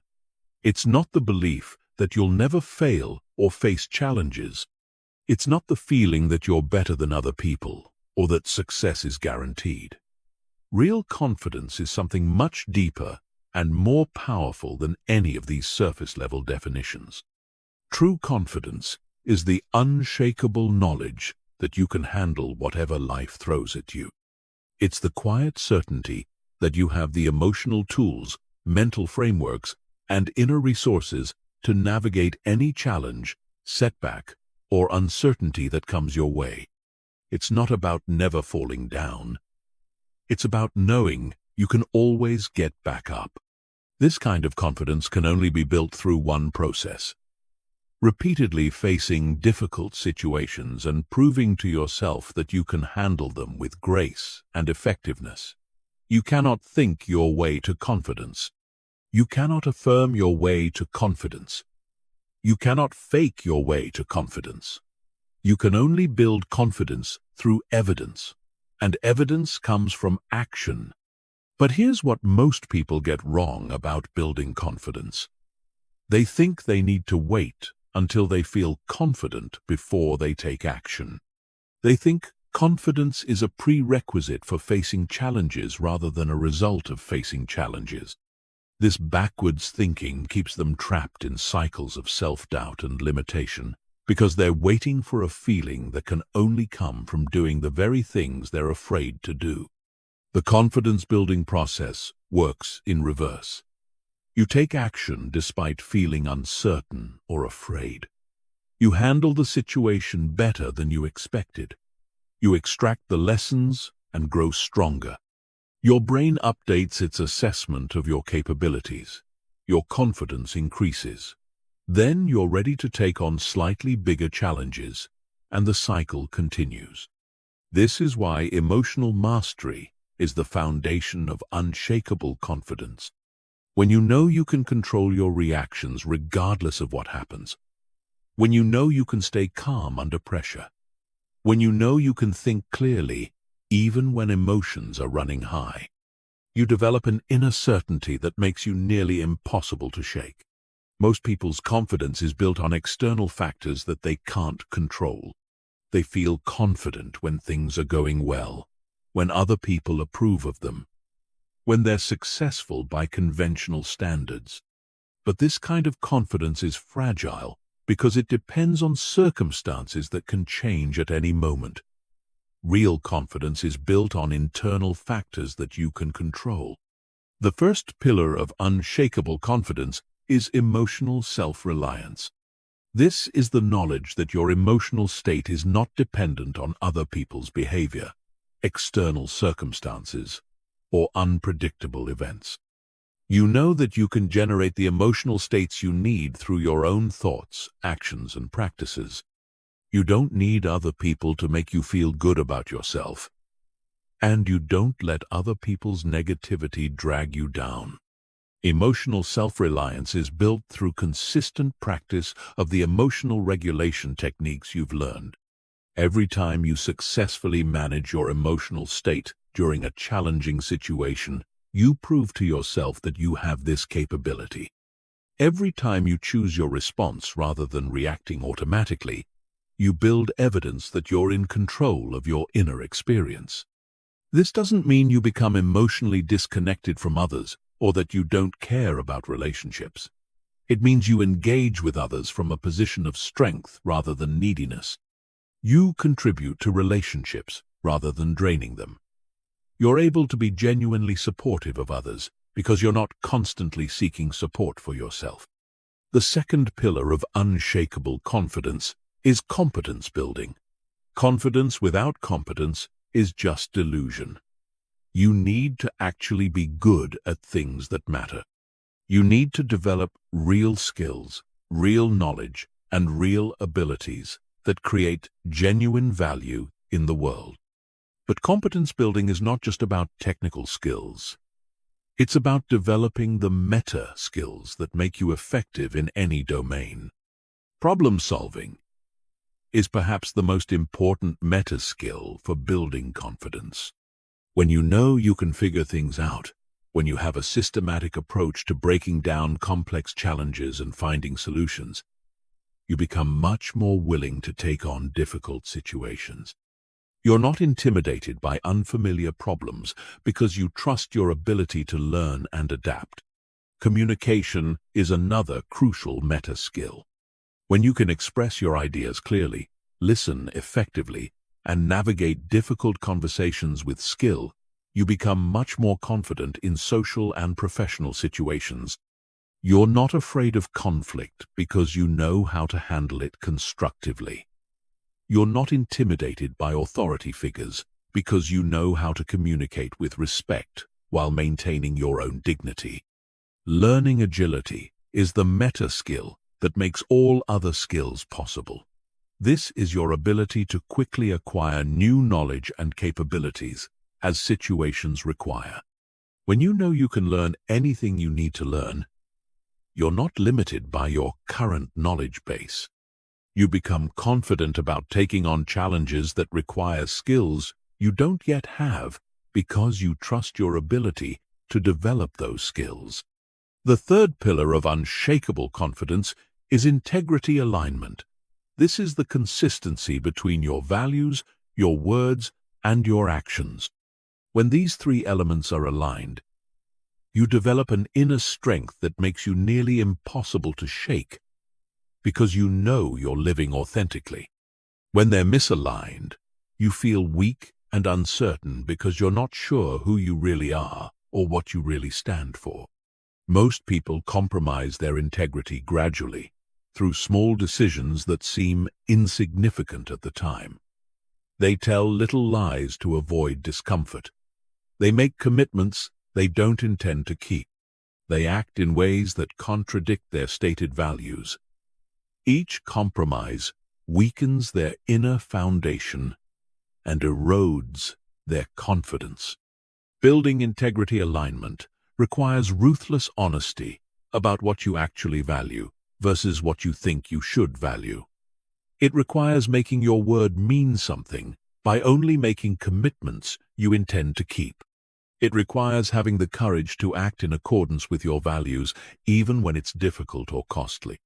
When your integrity is intact, you develop what I call unshakable presence. People can sense that you're authentic, that you're not trying to be someone you're not, that you're comfortable with who you are. This presence is magnetic and creates opportunities that are not available to people who are constantly trying to impress others or fit in. The fourth pillar of unshakable confidence is resilience building. This is your track record of recovering from setbacks, learning from failures, and coming back stronger from difficult experiences. Every time you face adversity and emerge better than before, you build evidence that challenges don't break you, they make you stronger. Most people try to avoid adversity, but this actually weakens their confidence because they never prove to themselves that they can handle difficult situations. They remain fragile and fearful because they have no evidence of their own resilience. Building unshakable confidence requires deliberately seeking challenges that test your limits and force you to grow. This doesn't mean being reckless or seeking unnecessary suffering. It means choosing growth over comfort, challenge over security, and expansion over safety. It means taking on projects that scare you, having conversations you've been avoiding, and pursuing goals that require you to become more than you currently are. The key is to approach these challenges with the right mindset. You're not trying to prove that you're already perfect. You're trying to prove that you can learn and grow. You're not trying to never fail. You're trying to prove that you can recover from failure. You're not trying to avoid all mistakes. You're trying to prove that you can learn from mistakes and use them to become better. The fifth pillar of unshakable confidence is future orientation. This is your ability to make decisions based on who you're becoming rather than who you are right now. It's the understanding that your current limitations are temporary and that your potential for growth is virtually unlimited. When you operate from this perspective, present challenges become stepping stones rather than roadblocks. Most people are trapped by their past experiences and current limitations. They think, I'm not good at public speaking, or I'm not a leader, or I'm not confident enough for that opportunity. This fixed mindset keeps them stuck because they base their decisions on current capabilities rather than future potential.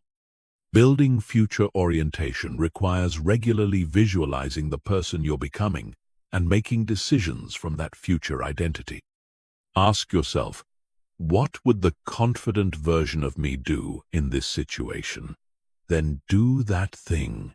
Even if you don't feel ready, act as if you're already the person you want to become. And eventually, you will become that person. The sixth pillar of unshakable confidence is contribution focus. This is the shift from asking, "What can I get?" to asking, "What can I give?" When you focus on how you can add value, solve problems, and help others succeed, you become less self-conscious and more naturally confident. You're not worried about being judged because you're focused on being useful. Most confidence issues stem from excessive self-focus. When you're constantly worried about how you look, what other people think, whether you're measuring up, you create anxiety and self-doubt. But when you shift your focus to how you can contribute, serve, and add value, these self-focused concerns naturally fade into the background.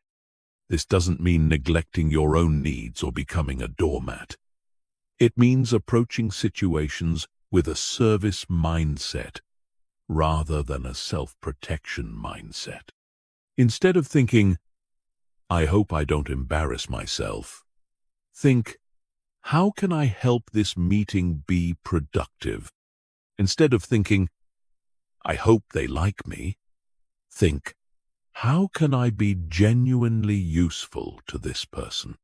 The final element of building unshakable confidence through emotional mastery is developing what I call evidence awareness. This is the practice of consciously recognizing and remembering your successes, growth, and progress, rather than focusing only on your failures and limitations.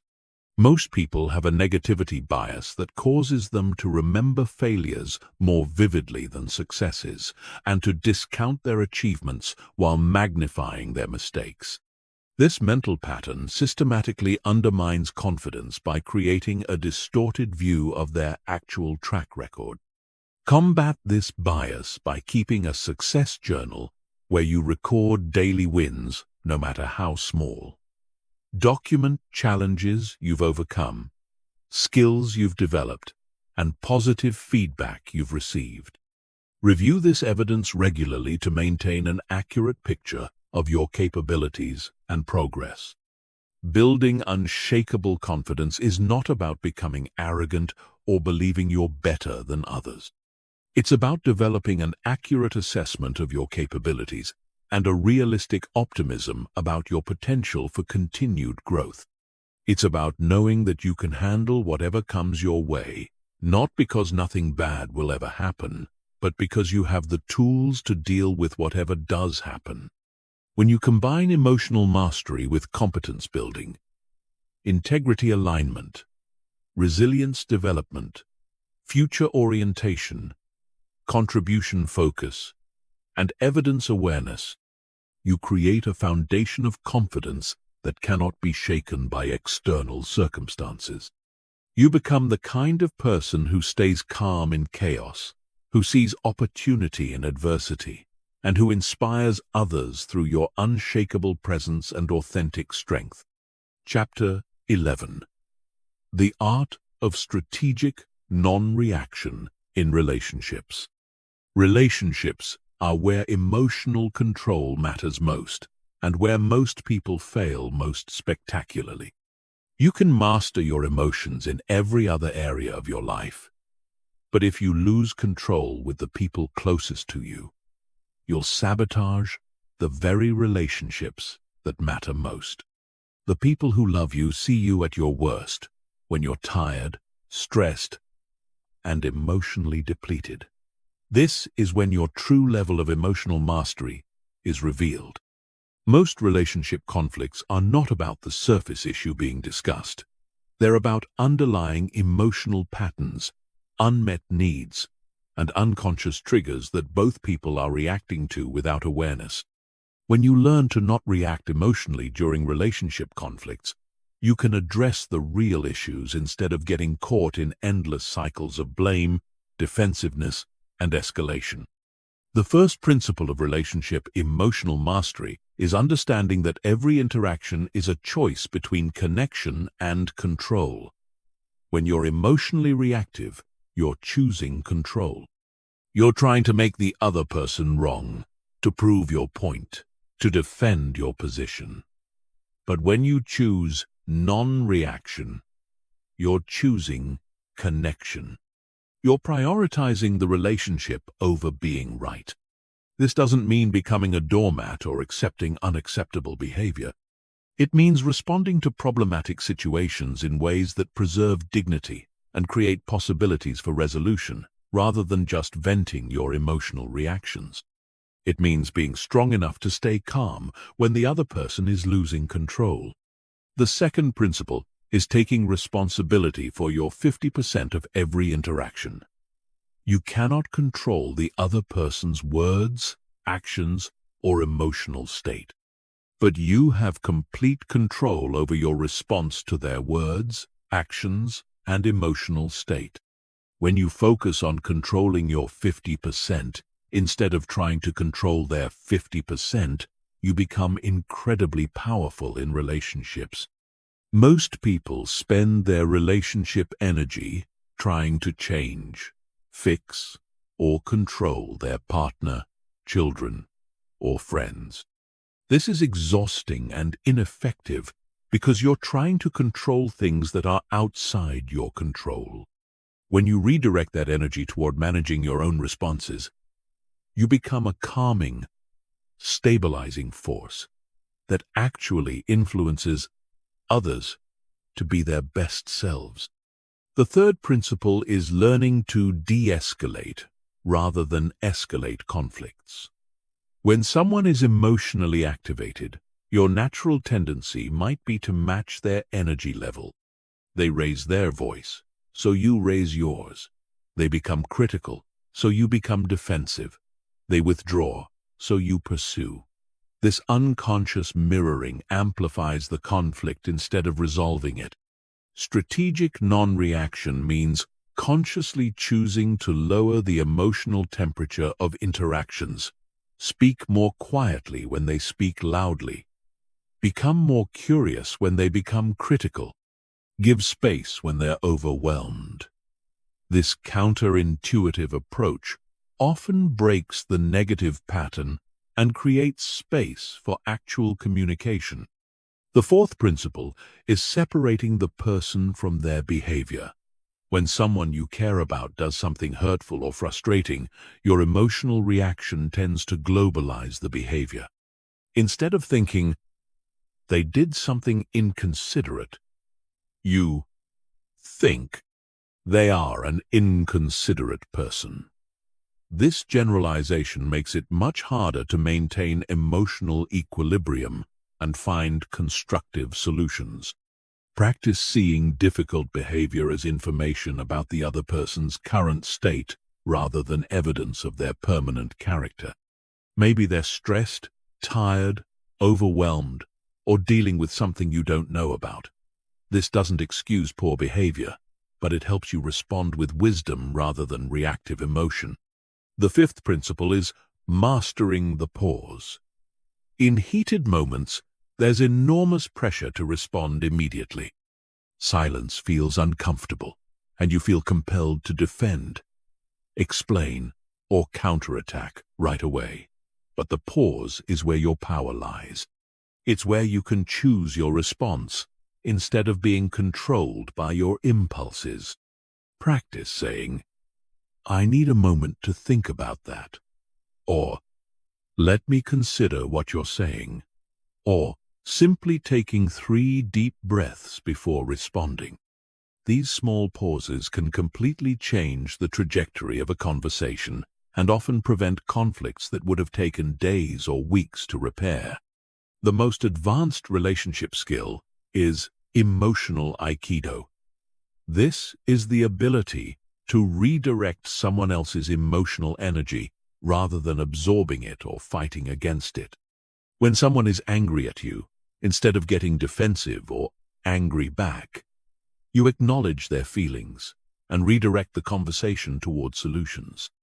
When someone is criticizing you, instead of justifying your actions, you thank them for their perspective and ask for their suggestions.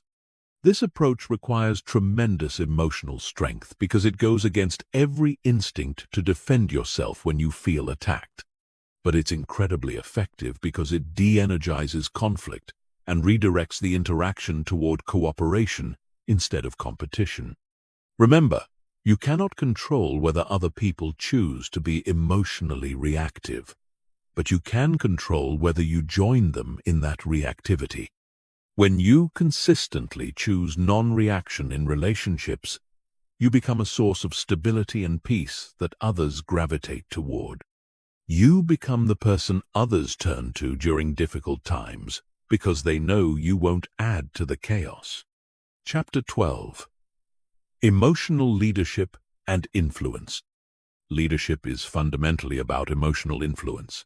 Your ability to inspire, motivate, and guide others depends far more on your emotional mastery than on your technical skills or positional authority. People follow leaders who make them feel confident, capable, and valued. They resist leaders who create anxiety, frustration, or self-doubt, regardless of how smart or experienced those leaders might be. The most powerful form of leadership is emotional modeling. People learn more from what you do than from what you say, especially when it comes to emotional responses. When you remain calm under pressure, others feel permission to be calm. When you respond to setbacks with resilience and problem-solving, others learn to do the same. When you treat difficulties as challenges rather than catastrophes, you teach others to adopt that perspective. This means that every emotional choice you make as a leader is not just about you. It's about the emotional culture you're creating for everyone around you. Your team, your family, your organization will tend to mirror your emotional patterns. If you're reactive, they'll become reactive. If you're anxious, they'll become anxious. If you're calm and solution-focused, they'll adopt those qualities. The first skill of emotional leadership is creating psychological safety. This is the feeling that people can express ideas, ask questions, admit mistakes, and show vulnerability without fear of judgment, punishment, or rejection. Psychological safety is created through your emotional responses to other people's imperfections and uncertainties. When someone makes a mistake, your first response sets the tone. If you react with anger, blame, or criticism, you teach everyone to hide their mistakes and avoid taking risks. If you respond with curiosity about what can be learned and focus on preventing similar mistakes in the future, you create an environment where people feel safe to be honest and innovative. The second skill is emotional contagion management. Emotions are literally contagious through mirror neuron activity and social conditioning. When you walk into a room, your emotional state influences everyone else's emotional state, often unconsciously. This gives you enormous power to influence the energy and productivity of any group. Before entering important interactions, consciously choose the emotional state you want to transmit. If you want the meeting to be productive and collaborative, embody those qualities yourself. If you want your team to feel confident about a challenging project, make sure you genuinely feel and express confidence. If you want your family to feel peaceful and connected, bring that energy to your interactions. The third skill is strategic emotional authenticity. This doesn't mean expressing every emotion you feel without filter. It means being genuine about your emotional state while choosing expressions that serve the situation and the people involved. You can be authentically concerned about a problem while expressing that concern in ways that motivate rather than discourage. Sometimes authenticity means sharing your vulnerabilities and uncertainties to create connection and trust. Other times it means projecting strength and confidence to help others feel secure. The key is matching your emotional expression to what the situation requires while remaining true to your core values and character. The fourth skill is conflict transformation. Most people either avoid conflict or handle it poorly, but leaders must be able to navigate disagreements and tensions in ways that strengthen rather than damage relationships. This requires seeing conflict as information about differing perspectives and unmet needs, rather than as personal attacks or character defects. When conflict arises, your emotional response determines whether it becomes destructive or constructive. If you remain calm, curious, and focused on understanding different viewpoints, you can often transform conflicts into breakthrough conversations that lead to better solutions and stronger relationships. The fifth skill is empathetic leadership without emotional absorption. You need to be able to understand and relate to other people's emotional experiences without taking on their emotional states as your own. This means you can be compassionate towards someone who's anxious without becoming anxious yourself. You can be supportive of someone who's going through difficulties without being dragged down by their problems. This balance requires strong emotional boundaries and a clear sense of your own emotional identity.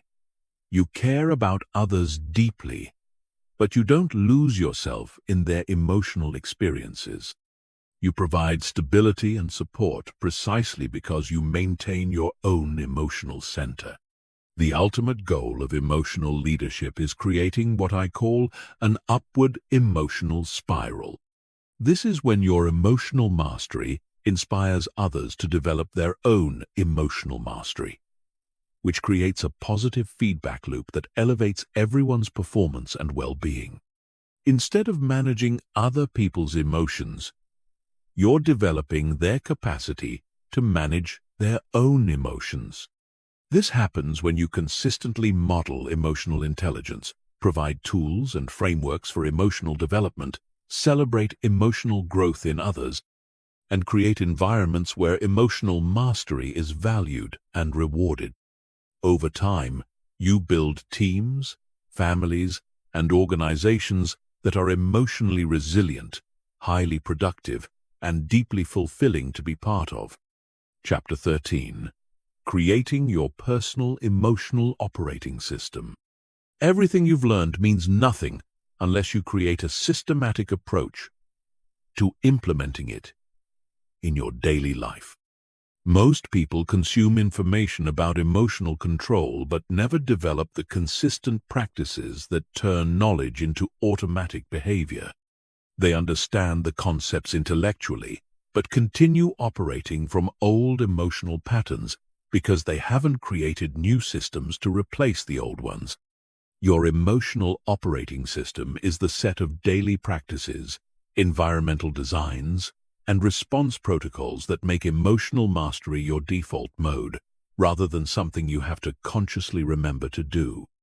Just like a computer operating system runs in the background and manages all the basic functions automatically, your emotional operating system should manage your emotional responses automatically.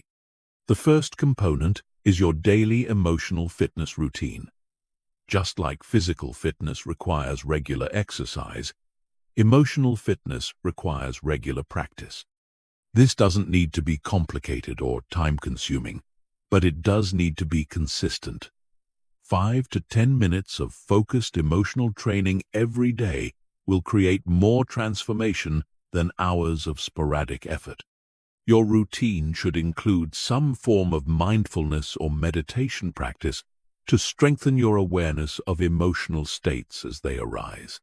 It should include breathing exercises to train your nervous system to respond to stress with calm rather than reactivity. It should include some form of cognitive work, like journaling or reflection, to identify patterns and plan improvements. The second component is environmental design for emotional success. Your physical and social environment has an enormous impact on your emotional state, often without your conscious awareness. If you're constantly exposed to negative news, chaotic spaces, or emotionally reactive people, you'll find it much harder to maintain emotional equilibrium regardless of your skills and intentions. Audit your environment ruthlessly. What inputs are you consuming through media, social media, books and conversations? What does your physical space communicate about calm and order versus chaos and stress? Who are you spending time with? And how do they influence your emotional state? Make changes that support the emotional state you want to maintain. The third component is trigger identification and response planning. You need to become intimately familiar with your personal emotional triggers and have specific strategies ready for each one. This is not about avoiding triggers, which is impossible and counterproductive, but about having planned responses that align with your values and goals. Keep a trigger journal for 2 weeks. Every time you have an emotional reaction, write down what triggered it, what you felt, how you responded, and what you wish you had done differently. Look for patterns in the types of situations, people, and circumstances that tend to activate you. Then develop specific response strategies for each category of trigger. The fourth component is recovery protocols. You need systematic ways to restore your emotional equilibrium after challenging situations or periods of high stress. Without effective recovery protocols, emotional challenges accumulate and eventually overwhelm your capacity to maintain control. Your recovery toolkit should include immediate techniques you can use in the moment, short-term practices you can implement within hours of a stressful event, and longer-term restoration practices for recovering from extended periods of high stress or emotional challenge. Have these ready before you need them, not after. The fifth component is accountability and measurement systems. You need ways to track your progress, identify areas for improvement, and maintain motivation during difficult periods. This could be as simple as a daily rating of your emotional control on a scale of 1 to 10, or as sophisticated as keeping detailed logs of specific situations and responses. The key is having objective measures of progress rather than relying on feelings, which can be unreliable indicators of actual improvement. You might feel like you're not making progress even when you're actually improving significantly, or you might feel like you're doing well when you're actually sliding backwards. The sixth component is continuous learning and adaptation. Your emotional operating system should evolve as you grow and as your life circumstances change. What works in your 20s might not work in your 40s. What works when you're single might not work when you're married with children. What works during stable periods might not work during major life transitions. Schedule regular reviews of your emotional operating system. What's working well? What needs adjustment? What new challenges are you facing that require new strategies? What feedback are you getting from others about your emotional patterns? Use this information to continuously refine and improve your approach. The final component is integration with your larger life systems. Your emotional operating system cannot be separate from your other life management systems. It needs to be integrated with your goal-setting process, your time management approach, your relationship strategies, and your career development plans. This means making emotional considerations part of every major decision you make. Before taking on new responsibilities, consider the emotional demands they'll create. Before entering new relationships, consider how they'll impact your emotional well-being. Before pursuing new goals, consider what emotional skills you'll need to develop to achieve them successfully. Remember, the goal is not to create a perfect system that never needs adjustment. The goal is to create a robust system that makes emotional mastery easier and more automatic, while remaining flexible enough to adapt to changing circumstances. Your emotional operating system should serve you, not constrain you. Chapter 14. Advanced Applications in High-Stakes Environments. The ultimate test of your emotional mastery comes in high-stakes environments, where the consequences of losing control are severe and immediate. These are situations where careers can be destroyed with a single emotional outburst, where relationships can be permanently damaged by one reactive moment, where opportunities worth millions of dollars can be lost because someone couldn't manage their anxiety or anger. High-stakes environments reveal the difference between intellectual understanding of emotional control and true embodied mastery. When everything is on the line, when you're being tested beyond your comfort zone, when the pressure is intense and the stakes are real, your true level of emotional development becomes clear. The first category of high-stakes environments is crisis management.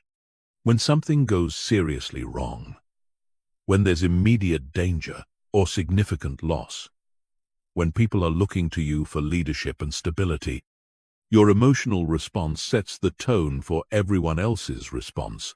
Panic is contagious, but so is calm competence. In crisis situations, the ability to think clearly while others are losing their minds becomes a superpower. While everyone else is being hijacked by their amygdala, you remain connected to your prefrontal cortex.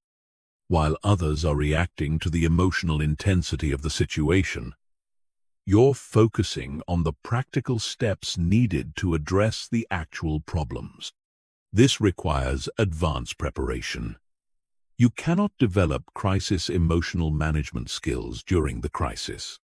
You develop them during calm periods through visualization, stress inoculation training, and practice with smaller challenges. By the time the real crisis hits, your emotional control responses need to be automatic. The second category is high-pressure negotiations and confrontations. Whether you're negotiating a business deal, handling a workplace conflict, or dealing with aggressive behavior from others, your ability to remain emotionally centered gives you enormous strategic advantages. People reveal their true intentions and limitations when they're emotionally activated, but they can only take advantage of your emotional reactions if you have them. The key to negotiation emotional mastery is separating your ego from the outcome. When you're emotionally invested in being right, in getting your way, or in proving your point, you become predictable and manipulable.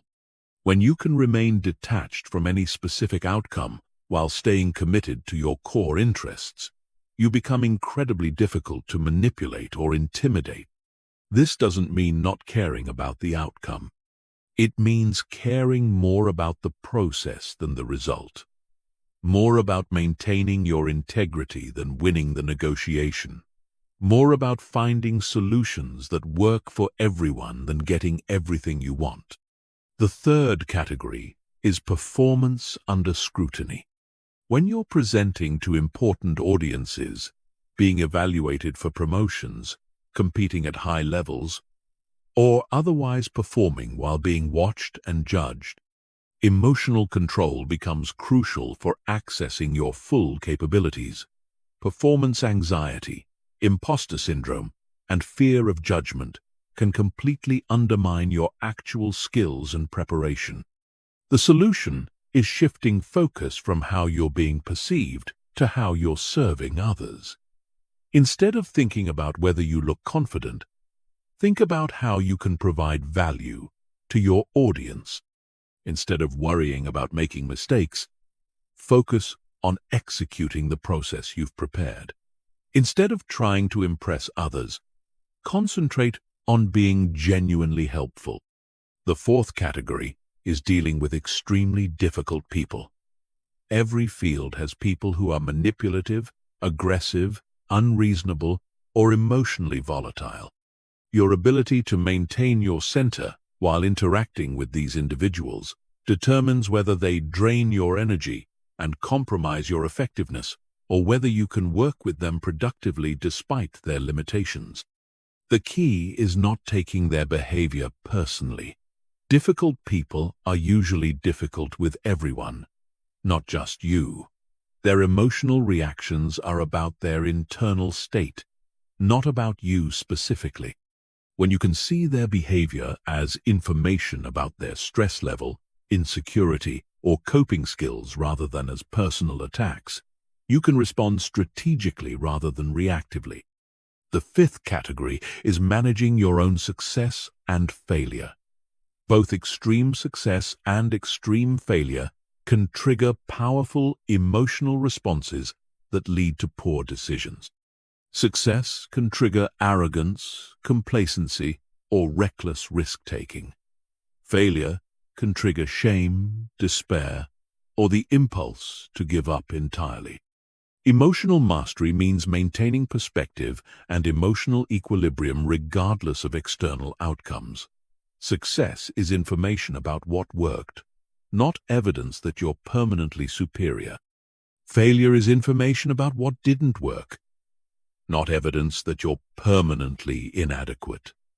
Both are temporary conditions that require appropriate responses rather than emotional reactions.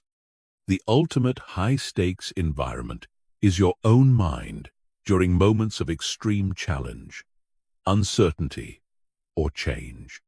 When everything you've counted on seems to be falling apart. When the future feels completely uncertain. When you're facing losses or changes that challenge your identity and assumptions about how life works. Your relationship with your own thoughts and emotions becomes the most important factor in your ability to navigate the situation successfully. This is where all your emotional mastery training pays off. When external circumstances are chaotic, you become your own source of stability. When others are panicking about the uncertainty, you become comfortable with not knowing. When everyone else is being overwhelmed by the magnitude of the challenge, you break it down into manageable steps and take them one at a time. The goal is not to become someone who never feels the emotional impact of high-stakes situations. The goal is to become someone who can feel that impact fully while choosing responses that serve your long-term interests and values, rather than just relieving the immediate emotional pressure. Chapter 15. The compound effect of emotional mastery. Most people dramatically underestimate the long-term impact of emotional control because they only see the immediate effects of individual emotional choices. They see that staying calm during one argument prevented a fight, or that managing anxiety during one presentation led to better performance, or that not reacting to one criticism preserved a relationship. These immediate benefits are significant, but they're nothing compared to the compound effects that build over months, years, and decades. Emotional mastery works like compound interest. Each individual choice to respond, rather than react, seems small in the moment, but these choices accumulate exponentially over time. Every time you choose emotional control, you're not just improving that one situation. You're strengthening neural pathways that make emotional control easier in all future situations. You're building a reputation for reliability and wisdom that creates opportunities. You're developing inner resources that compound and multiply. The first compound effect is relational trust. Every time you remain calm when others expect you to lose control, every time you respond with wisdom when others are being reactive, every time you choose connection over being right, You make deposits in the trust accounts of your relationships. Over time, these deposits create deep reservoirs of trust that become incredibly valuable during difficult periods. People know they can count on you when things get tough. They seek your perspective during challenging decisions. They want you on their team during high-pressure projects. They trust you with their vulnerabilities and their most important concerns. This level of trust opens doors that remain closed to people who are emotionally unpredictable. The second compound effect is reputation and influence. Your emotional patterns become part of your personal brand, often more important than your technical skills or achievements. People remember how you made them feel much more than what you accomplished. When you consistently demonstrate emotional mastery, you develop a reputation as someone who can be trusted with important responsibilities and challenging situations. This reputation creates a positive feedback loop. You get opportunities that require emotional maturity. Successfully handling these opportunities builds your skills and confidence. Your enhanced capabilities lead to even greater opportunities. Over time, you become known as someone who performs well under pressure, who can be counted on during crises, who brings stability to chaotic situations. The third compound effect is decision-making quality. When you're not being driven by emotional reactions, you make consistently better decisions across every area of your life. You choose relationships based on compatibility and shared values rather than intense chemistry that burns out quickly. You make career choices based on long-term growth potential rather than immediate gratification or fear-based security. You invest money based on rational analysis rather than greed or fear. You choose how to spend your time based on your priorities and goals, rather than whatever feels urgent in the moment. You handle conflicts based on what will strengthen relationships, rather than what will make you feel better immediately. These better decisions compound over time into dramatically better life outcomes. The fourth compound effect is stress, resilience, and health benefits. Chronic emotional reactivity creates chronic stress, which has devastating effects on physical and mental health over time. Elevated cortisol levels damage your immune system, impair cognitive function, accelerate aging, and increase risk for virtually every major disease. Chronic stress literally shortens your lifespan. When you master emotional control, you dramatically reduce your stress levels and improve your health outcomes. You sleep better, think more clearly, have more energy, and maintain better physical health. These health benefits compound over decades, potentially adding years to your life and significantly improving the quality of those years. The fifth compound effect is learning acceleration. When you're not constantly dealing with emotional drama and reactivity, you free up enormous amounts of mental and emotional energy that can be redirected toward growth and learning. Instead of spending your energy managing the consequences of emotional reactions, you can invest that energy in developing new skills, pursuing meaningful goals, and expanding your capabilities. Emotional mastery also makes you a better learner by improving your ability to receive feedback, handle criticism, and learn from failures.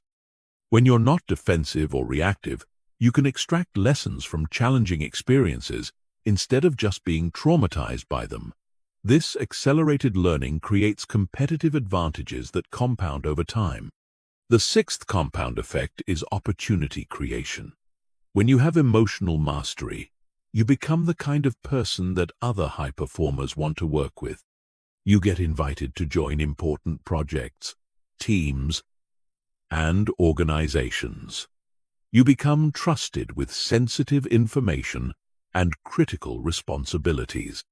You gain access to networks and relationships that create opportunities for advancement and achievement.